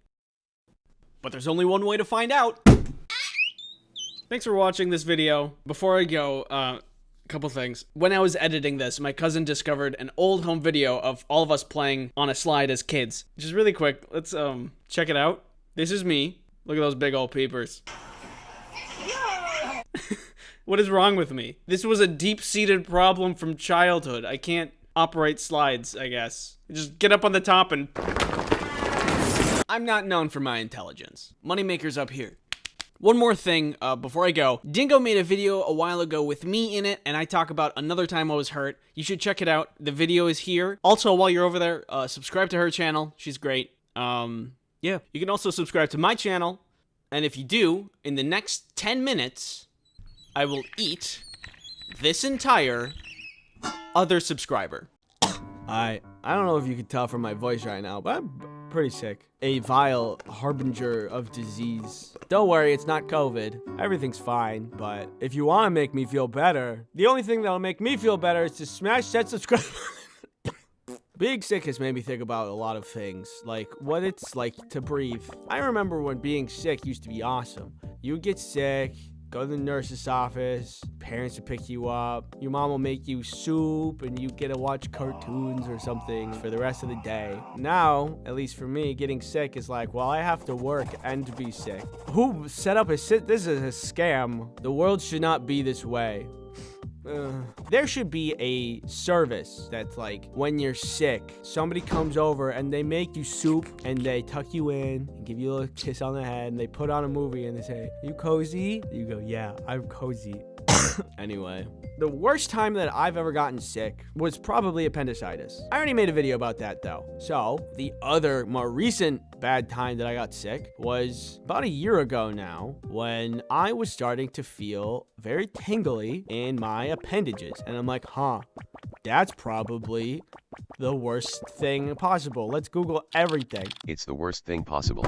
I knew it! So I made a doctor's appointment, and I go into the doctor. I talk to them about my symptoms and all these things. And they're like, "Is it COVID?" And I'm like, "No, I got many tests." And then they asked me some questions, took my temperature, and then they were like, "I don't know." And I'm like, "Okay, just come back if it gets worse." And I did. And then the next doctor that I see was like, "I don't know." And I'm like, "Okay." And they're like, "Well, let's recommend you to a neurologist, because it could be a problem with your brain." And then I go to that doctor, and they're like, "Well, I don't know what it is either, but we should scan your skull and spine." And I'm like, "Well, why don't we just start with that? It's been weeks of these symptoms, and I'm just sitting here, why don't we start with that?" And so she's like, "Good news, we're not scanning a ton of people right now. We might be able to get you in today." I'm like, "Oh, this is good." She leaves for a little bit. She comes back. She's like, "Oh, I'm sorry. I totally forgot. We have to." And then she said some word that I totally can't remember, but it's the process that she's like, "We have to do this process." What the process is she has to go to the insurance company and says, "Do we have permission to do this procedure on the patient?" And then the insurance company gives the green thumb. I'm sorry. Why is that real? I could be melting from the inside out, and the insurance company, who's filled with 0% doctors, is going to be like, "Maybe, no." I have to wait an additional week for this stupid process to pass. What the heck? Next time you need help, and for some reason need my help specifically, I'm gonna be like, "Oh, I'm gonna wait a week for you." Kinda. Sorry, I don't know if you could tell, I'm kind of bitter about it. Anyway, I get approved, and so we move on. So I'm ready to get a scan for my skull and spine. It's inside of an MRI machine. They're like, "Are you claustrophobic?" Maybe a little bit. I guess we'll figure out while I'm in there. They're like, "Okay, cool. This is gonna take about 1 hour." And that made me a little nervous because I'm a really restless person. At all times, I have to be moving, whether it be moving my legs, moving my wrists, rubbing my feet together like a little cricket in my bed. I don't know why. I haven't really looked into why that is. And so I was a little bit nervous. But they give you like these little headphones, and then they're like, "Do you like classical music or jazz music?" And I'm like, "Oh, let's do jazz music." And then you go into the tube, and it's really, really tight. And it's kind of freaky. But the jazz music actually helps a little bit. I did surprisingly well. We got all the scans done. We only needed to redo one of them because I kind of twitched my head at one point after I was suppressing for so long. And I come out, they say, "Okay, we're going to look at these. We're going to see what's up, and then we're going to tell you." I'm actually like really freaked out because at this point, we're thinking, oh, a brain scan, the thing that's the most delicate part of your body, and they have to look at it and see if something's wrong with that. That's kind of freaky. So we wait, and then the results come back. The results were brain scan, unremarkable. Okay, I think technically I understand that that's a good thing, but you didn't have to say it like that. Spine scan, also unremarkable. I came up clean. So what the heck is wrong with me? Turns out we never found out. I spent thousands and thousands upon dollars waiting, ultimately to amount to, I don't know what it is. And then eventually the symptoms went away. Great. What's the moral of the story here? I don't know. Thanks for watching.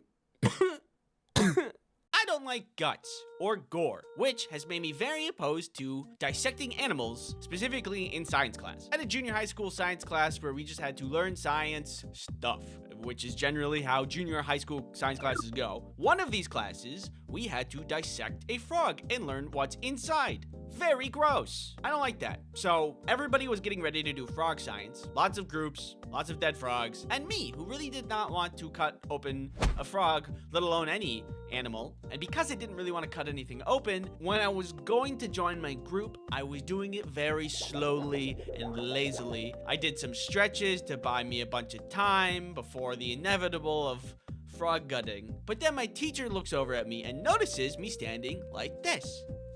"Andy, you don't have to dissect a frog today." I look up, confused. There was some pause. Do you need to go to the nurse's office? She thinks I'm feeling sick and that I'm prepping myself physically to go open a frog and cut its flesh. I noticed an opportunity. Oh, I don't know. I just need to breathe a little, I think. Feel free to sit down. I'm not gonna force you to dissect a frog if you're gonna be sick. Oh, yeah. Thanks. So, I do. My group was a little salty that they had to do all the work and I got to skip out, but I didn't care because I didn't have to cut open a frog. So I was thinking about that story lately and I realized something.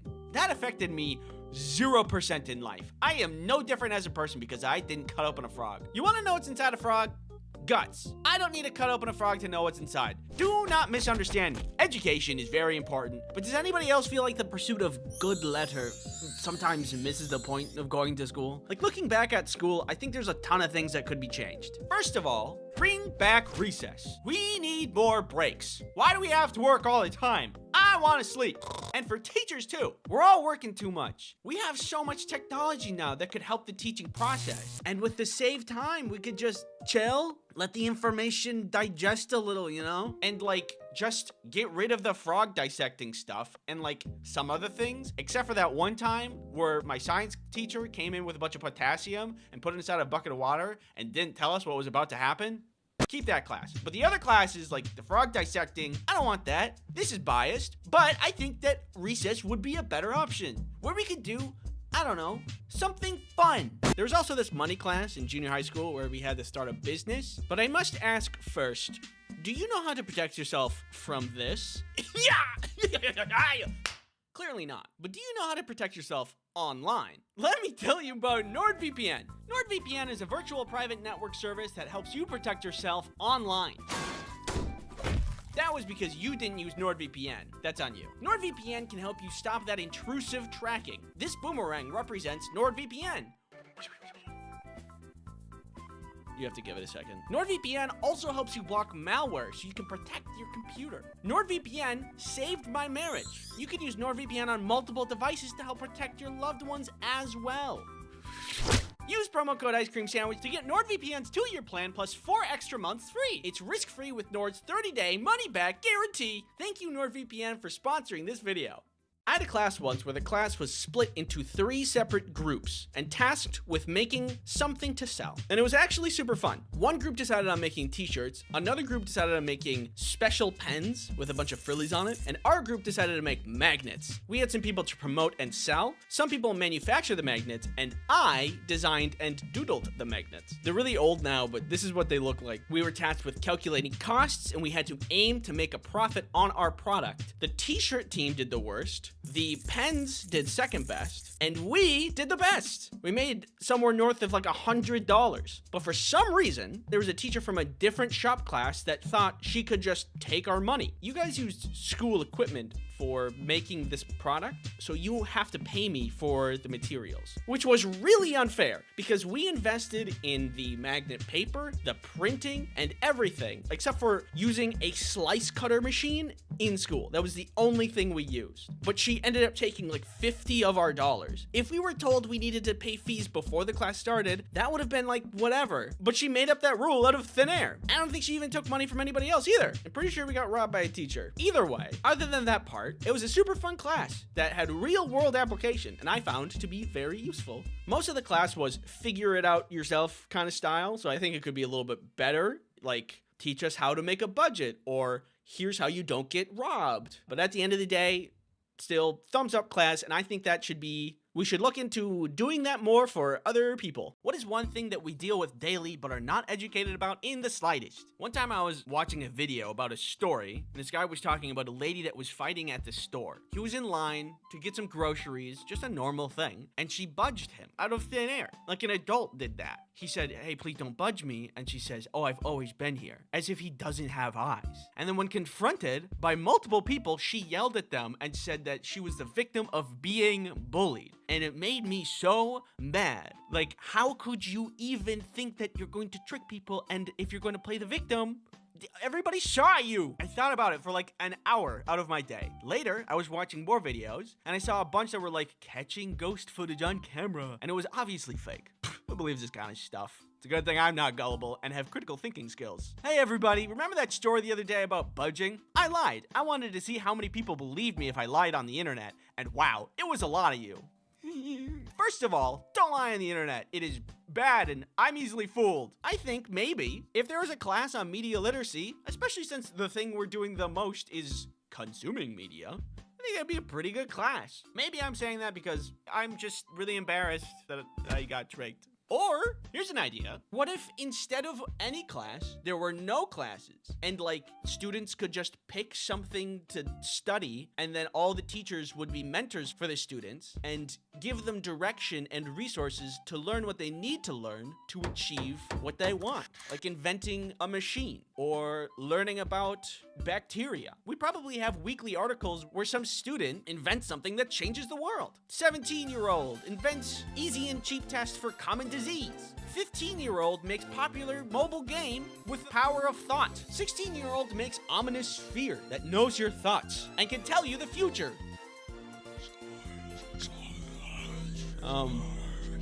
Are these good ideas? I have no idea. Did I share them on the internet? Yeah. What are you gonna do about it? Thanks for watching. If you have an idea for a class that should be in school, What is your favorite food?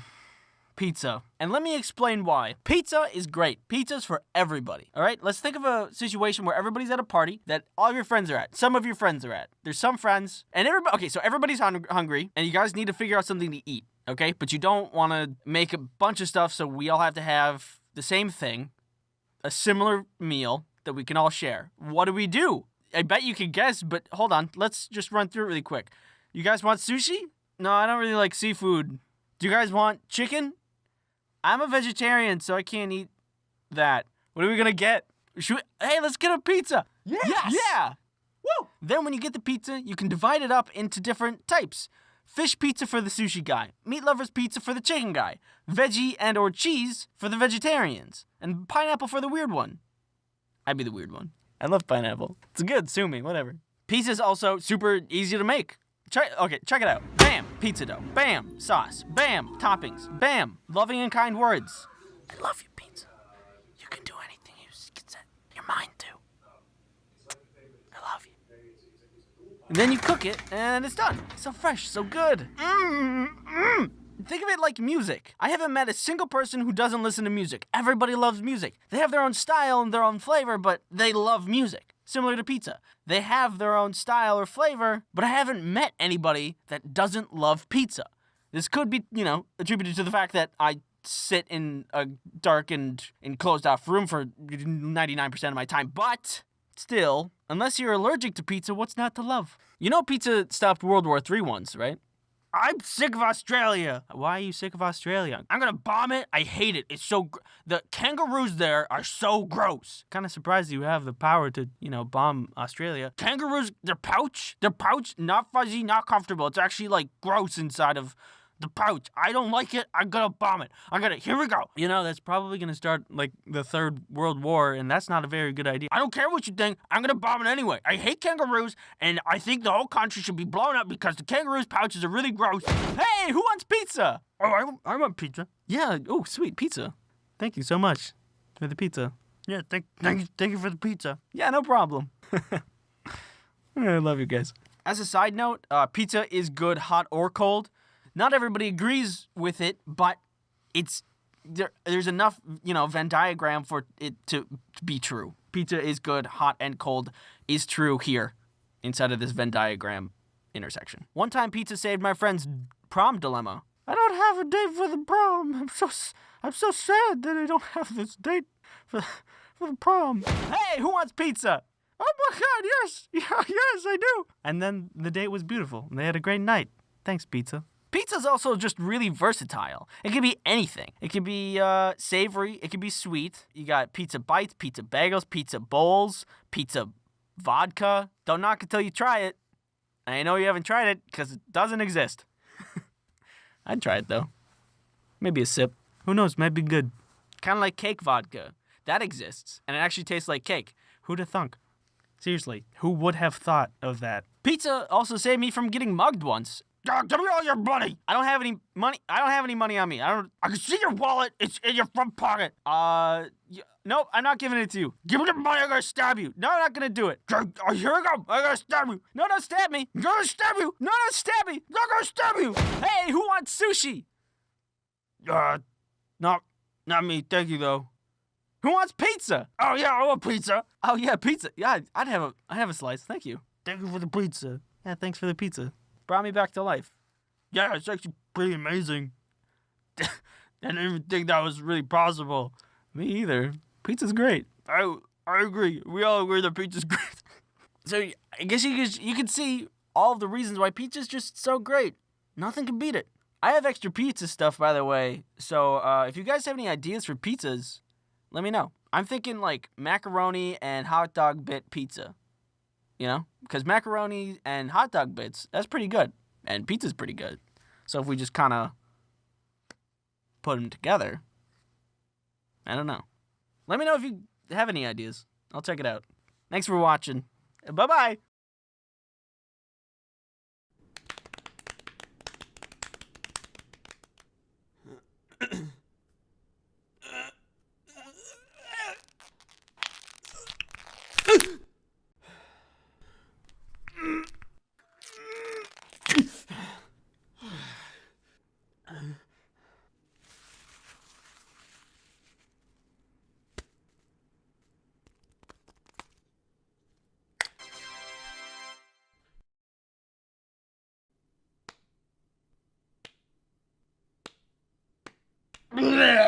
Like most kids growing up, I had a lot of help on my Halloween costumes. And I'm coming to realize that any costume that I wore and was good was made by my mom. You got the cowboy, a classic.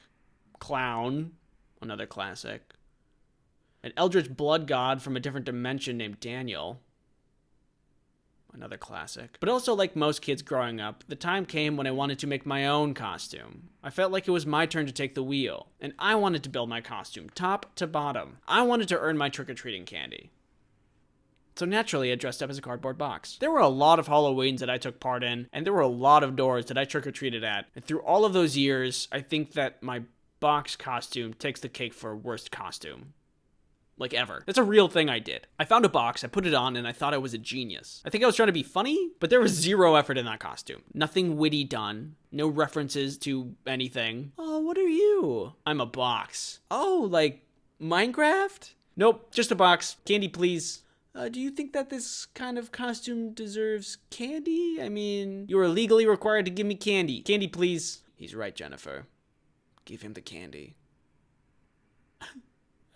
Yeah, I'm disappointed too. Needless to say, I think I wasted my trick-or-treat years. If I could go back, I think I would do a lot of things differently. Like, I have ideas now, better than just, you know, a box. For example, I thought of this costume the other day. So everybody now knows of the video game sensation Fortnite, and that costume is probably going to be all over the streets. It's not hard. You have the vest, maybe a little blue glitter liquid in a jar, grab some cardboard for a gun, bing, bang, boom, there you go. But imagine welding together some kind of crane-type operation that you can wheel around. And you clamp the kid onto this with some string and a crank, and you crank them up. And when you arrive at the trick-or-treater house, somebody goes up, rings the bell, and you lower them down. And they hold a parachute above their head, like they're parachuting down in the game.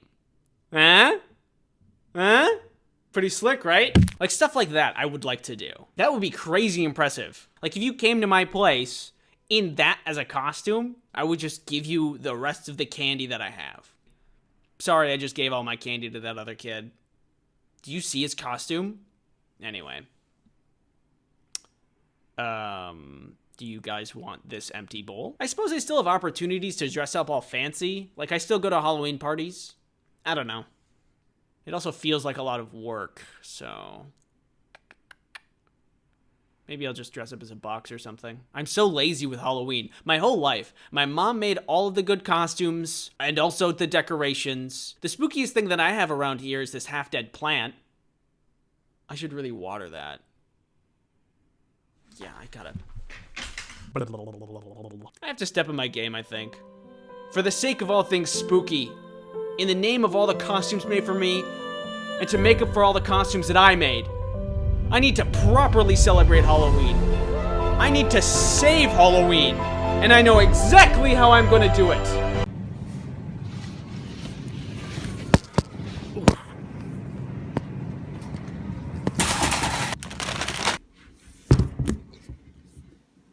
There we go. This is it. I'm finally doing it. Here's our boy, ready to be decorated for the good of Halloween.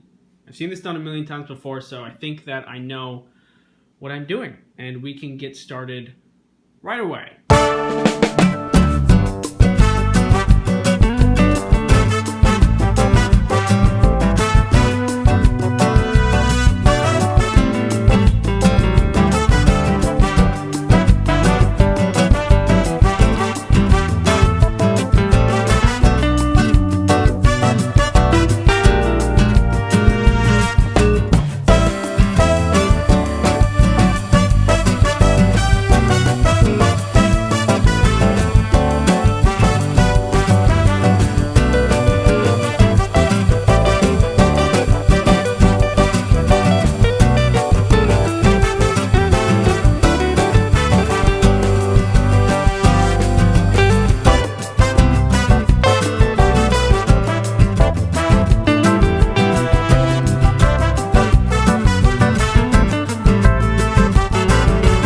We did it. We pulled it off. We made a huge mess. Thanks for watching my Halloween video. I have a Twitter. I have comics. I've got a sub button. Should we talk about the 200K subs thing? That was really sudden. I mean, like, you guys... Oh. Who's that? Oh, hello. Are you another sub? Oh, come on. Come on in. Come on in. Yeah, you guys really came out of nowhere. There's like tons of you now. I really appreciate you giving me the time of day and all that. Yeah. So, anyway, I should just put you with the rest of them. I love joy! And what about you, dear viewer? Are you privy to joy and frolic? The past couple of videos that I did on this channel have been kind of negative, which is great for humor. Complaining to me is funny. I'm in pain. Classic. But I want to lighten the mood a little bit around here. Life is full of merriment, and we should enjoy it. So I compiled a list of the top tier things that induce joy for me. Are you ready to feel delight, glee, jubilation? I'm running out of synonyms for joy. There have been days that I've been in terrible, horrible moods, but then my dog comes to see me and I start to magically feel way better. I don't know what kind of magic they're made of, but I feel like a dog's presence can heal anything. Do dogs radiate happiness in like the same way that nuclear waste is radioactive? How dogs radiate joy comes down to a top 3 reasons. First, you know that when they stick out their tongues when they're sleeping really hard? That's super cute. Look at that. That one too. This is cartoonishly cute. When I sleep normally without my tongue out, so I don't look very cute when I sleep. But if I did sleep with my tongue out, 2, when they rest their heads on you and cuddle, better than anything I've ever experienced. If Rhea does this as I'm laying down, then it doesn't matter what's happening around me. I can't move. She's sleeping. I'm just stuck. Are you stealing my stuff? Yeah, what are you gonna do about it? I mean, I would normally... No. 3, they got a beautiful, charming smile. Other animals also smile, like monkeys, but their smile is really freaky. That doesn't make me feel joy, and it freaks me out a little bit. This does make me feel joy, and it's really cute. These are just some of the top reasons I think dogs are great. There's tons of other reasons too, like when they sniff your ears, when they're resting their head on you and they wiggle their head a little bit to get more cozy. That little side eye thing that they do. Like, bro, we know each other. It's me. It's, you know, I feed you dinner every night. This guy. He's hilarious. Dogs firmly earn themselves on the list that make life worth it. Now, the next thing that brings me joy. This video is sponsored by NordVPN. When you want to browse the internet, you want to do it safely, and you want to eliminate any threats while doing so. Huh? Oh, me? I'm just eliminating this guy who wants to collect my data using NordVPN. You got the wrong guy. Well, what do you expect me to do about it? One time last week, I was just minding my own business when I ran into malicious ads Alex and nasty malware Mandy, who were looking for some trouble. Luckily, I had NordVPN for protection. I think you know by now that you can install NordVPN on any device that you want. So I went ahead and cut out all the busy work for you and installed it on all of your devices while you were sleeping. Hey, just a heads up, you do this thing when you sleep where you stop breathing. I think you might have sleep apnea. Also, I think you need better locks on your doors. Use code Ice Cream Sandwich, get NordVPN's 4-year plan plus 2 additional months for free. It's risk-free with Nord's 30-day money-back guarantee. Thanks, NordVPN, for sponsoring this video. There is a special secret in the 3 images I'm about to show you. See if you can spot them. 1, 2, and 3. You want to know what it is? This is from the show Arcane, where the creators purposely made every circular thing a little misshapen. Irises, windows, except the hex gem here is perfectly circular. That's so creative! This fills me with joy. I love small, like, Easter eggs and details in media like that. Whoa, is that a cool detail in this enjoyable, high-effort piece of media that I learned after the fact? It's just like if you see a marble statue and you're like, wow, that's great. And then notice the sculpture also included fingerprints, a detail most people wouldn't even notice. Suddenly that statue seems a lot more cool and impressive. Like in the show, did you catch that? Wait a second. Who here hasn't seen Arcane? Did you catch that Victor in the past couldn't keep up with his toy boat, but in the future he could? They didn't need to do that. Amazing detail! That's what you get when you put true professionals of the craft in the driver's seat. If you think about it, it kind of reminds me of my animations. La la la la la. It's like in Severance, the color red means something. Or in Spider-Verse, Miles is animated on a different frame rate until he gains confidence and grows into the role of Spider-Man. I'm not like attentive enough to notice these things usually. They often go over my head. Even when people like introduce their names to me, things go over my head. I'm Andy, what's your name? I'm going to listen to their name. I'm going to remember it. I'm going to repeat it in my head 3 times and then use their name in a sentence after they say it so I'll remember and not forget their name. And I work in accounting, which is why people always think it's funny that that's my name. So normally, details in media will go over my head. But even so, when I learn about them, I love them. That sounded like a slogan for a fast food restaurant. McDonald's, I love them. So yeah, details in media fills me with joy. Yeah. Okay, man, this party is so lame. Don't worry, I brought a little something to spice things up. It might feel like low-hanging fruit to say snacks bring me joy in life, but think about it for a second. Back in the day, you know, when people were peasants or something, they didn't get snacks like we do. What a wonderful time it is to be alive at the same time as Oreos. I don't know what kind of gruel peasants ate back whenever, but I know it isn't cheese-blasted goldfish. Sucks for them. Not only that, but these days you can just make your own snacks too. I've been making marshmallows myself as a hobby, and I can just do that. If you wanted to do that like even 50 years ago, you probably had to go to like the library and read. Who's even literate these days? Fun fact, there's a stage when making marshmallows that smells like wet dog. It's weird. Trust the process because eventually it's delicious. There's a lot to criticize about the future and the state of the world these days, and even snacks themselves. So sometimes I have to remind myself to be grateful for snacks, even if they are sometimes freaky and bad. I cannot imagine a world where snacks do not fill me with joy. Girl Scout cookies, banger. Stovetop popcorn, banger. Pop-Tarts, banger. Gushers, banger. Boba, banger. Scooby-Doo gummies, specifically the ethereal blue one. Really good. Ice cream sandwiches, amazing. And fruit by the foot. When I was in 4th grade, me and my friend Tyler would roll them up super tight after eating them and then extend them to make them look like cigars. And then we would just pretend to smoke. Long day.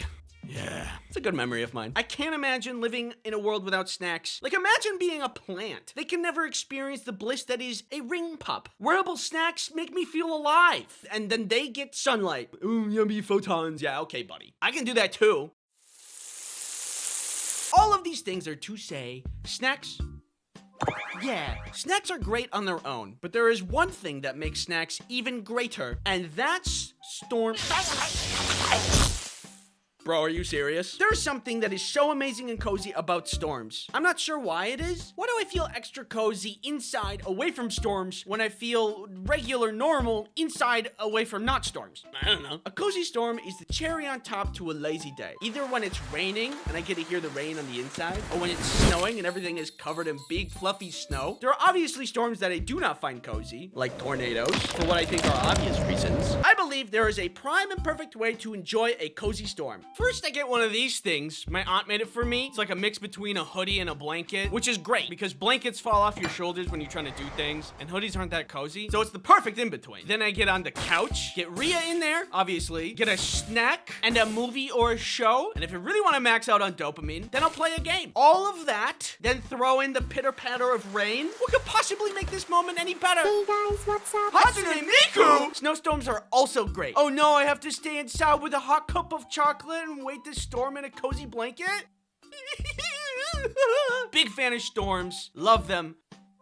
Yeah, the things I'm about to say don't really have a category, but fall under the umbrella of the little things. The smell of autumn, sizzling bacon, opening a pop can, heist movies, and bug music.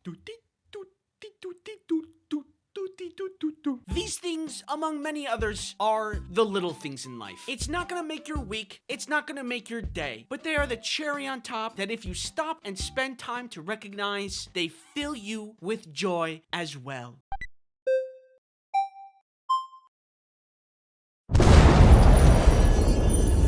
What is that?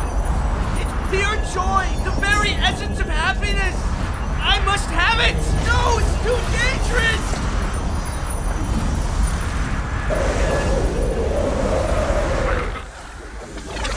Let's see here. Thank you for watching. Subscribe. Yep. And you next time stick to the script and don't consume the pure essence of joy and happiness. Worth it.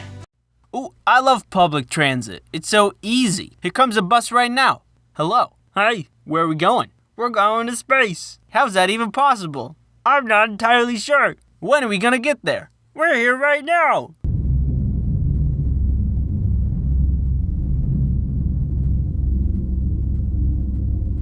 There's no doubt in my mind that public transit's great. It's cheap, it's accessible, it takes cars off of the road, which reduces traffic. A lot of good things about it. I used to take public transit all of the time when I was in community college. It made a lot of sense. I didn't have a car back then, so I would just go on the bus, go to school, spend all day there, and then go back home on the bus. Super easy. They even had a little shop at the school where you could go and buy bus passes for different lengths of time. I like that. I don't take the bus as much anymore, but I'm still left with good memories from when I used public transit. Most of the time, the rides were very normal. Nothing special would happen. But every once in a while, you would get, that commuter. You know the one where they wear their headphones around their necks and pump up the volume instead of wearing them on their head because they're headphones? And turn down the volume? Yeah, that one. If you've ever ridden a bus before, you know who I'm talking about. Honestly, I don't get why people do this. Is it like a power move? Do they want people to think they're cool? Do they just not know how to use headphones? I don't know. I didn't run into these people all of the time, but there was one particular instance where I did, and it was very uncomfortable. And I didn't have my headphones that day, so I couldn't drown out their music with my own. I just had to kind of deal with it. I'm pretty recluse, very shy, so I just kind of dealt with it. Really not the end of the world, but I noticed there was another lady who couldn't really deal with it as well. She kept shooting glances over at the guy, like her eyes were gonna make him stop. Like, stop it eyes. Those don't exist. It didn't work. Eventually, she mustered up enough courage to get him to stop by telling him to stop. But at that point, she had built up so much frustration that it came out really stern and very aggressive. Like, would you turn that down, please? He actually did turn it down, but he must have been embarrassed about it or something, because after she had told him to turn it down, he immediately turned to me and started smack-talking her to me. No, don't do that. I get that you were embarrassed, or at least you're frustrated with the woman for so aggressively telling you to do something so simple, but don't pull me into it like we're homies, like we're buddies. Remember, I'm shy. I don't confront my problems. I just deal with it. Experiencing some concerning emotions? Bottle it up. That's not gonna be a problem later. Put that on the shelf. Problem solved. I was nearing my bus stop at this time, so I didn't want to start anything up, so I just kind of agreed with him, like, Maybe if he just vented a little bit, he would stop at some point. You would think, but no, he kept going. I think that was really rude of her to say that to me like that. Please stop. I just think that she said she wasn't cool about it. Please stop. Stop it. Like, if there was me saying it to her, I would say it to her as well, but just nicer. Stop. Stop it. I think that was just really not a cool move for her to do that to me.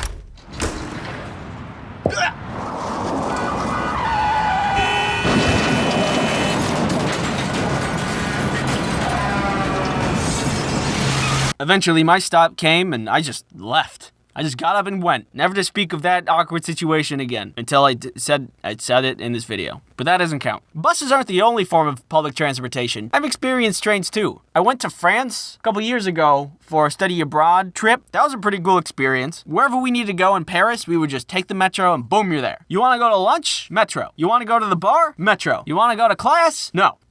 I'm sleeping. Please go away. At one point, my friends and I were heading down into the metro because we wanted to go back to our dorms. We heard through the tunnels that the train had actually already arrived at the platform. So we started booking it. We turn the corner and we see the train doors are still open. So we just gun it, like really go at it. Just by the skin of our teeth, we slide in and the doors close. We had been so focused on getting into the train that we didn't realize somebody had yelled something at us. And I didn't realize what that was until I looked around at the train car and it was completely empty. Nobody in sight. Oh, you guys, I think this train is done for today. Now looking back at the situation, I think it's pretty funny, but during that moment, I was very panicked. My friends found it very funny, but I didn't. I was on a whole nother level, encased in a mobile cart of fear and anguish. I don't know how trains work. I don't know where I am. I don't know French. What do you expect me to come to a country and know the language? The situation ended up being completely fine. I called my professor that was on the trip with us just to see what we should do. And at that point, a conductor came by to see if anybody was still on the train, which there was. Bonjour, je suis un enfant. Je m'appelle omelette du fromage. I'd given the phone to him. They discussed it out. She explained the situation. He was actually super nice about the whole thing. He started the train back up and just brought it to the platform we needed to go to. That was super nice of him. Just speaking of public transportation, France, they've got it down. If you wanted to go to another city, you could take a train. Anywhere in Paris, it was the metro. We talked about that before. Pay attention, come on. And it's just so easy. Back in the States a couple months ago, I was tired of driving in traffic for 20 minutes every day from home to work. So I looked up if there was a bus route I could take and do stuff on the bus while I was going to work instead. And there was. It was only just 2+ hours. I don't get how that works. Like, I get that the bus isn't a straight shot from point A to point B like it would be if you were driving a car, but over 2 hours longer? Come on, what's going on, United States? Here, if you need a little help, I got a solution for you, okay? You need something cheap, affordable, accessible to everybody, efficient, effective, trebuchet.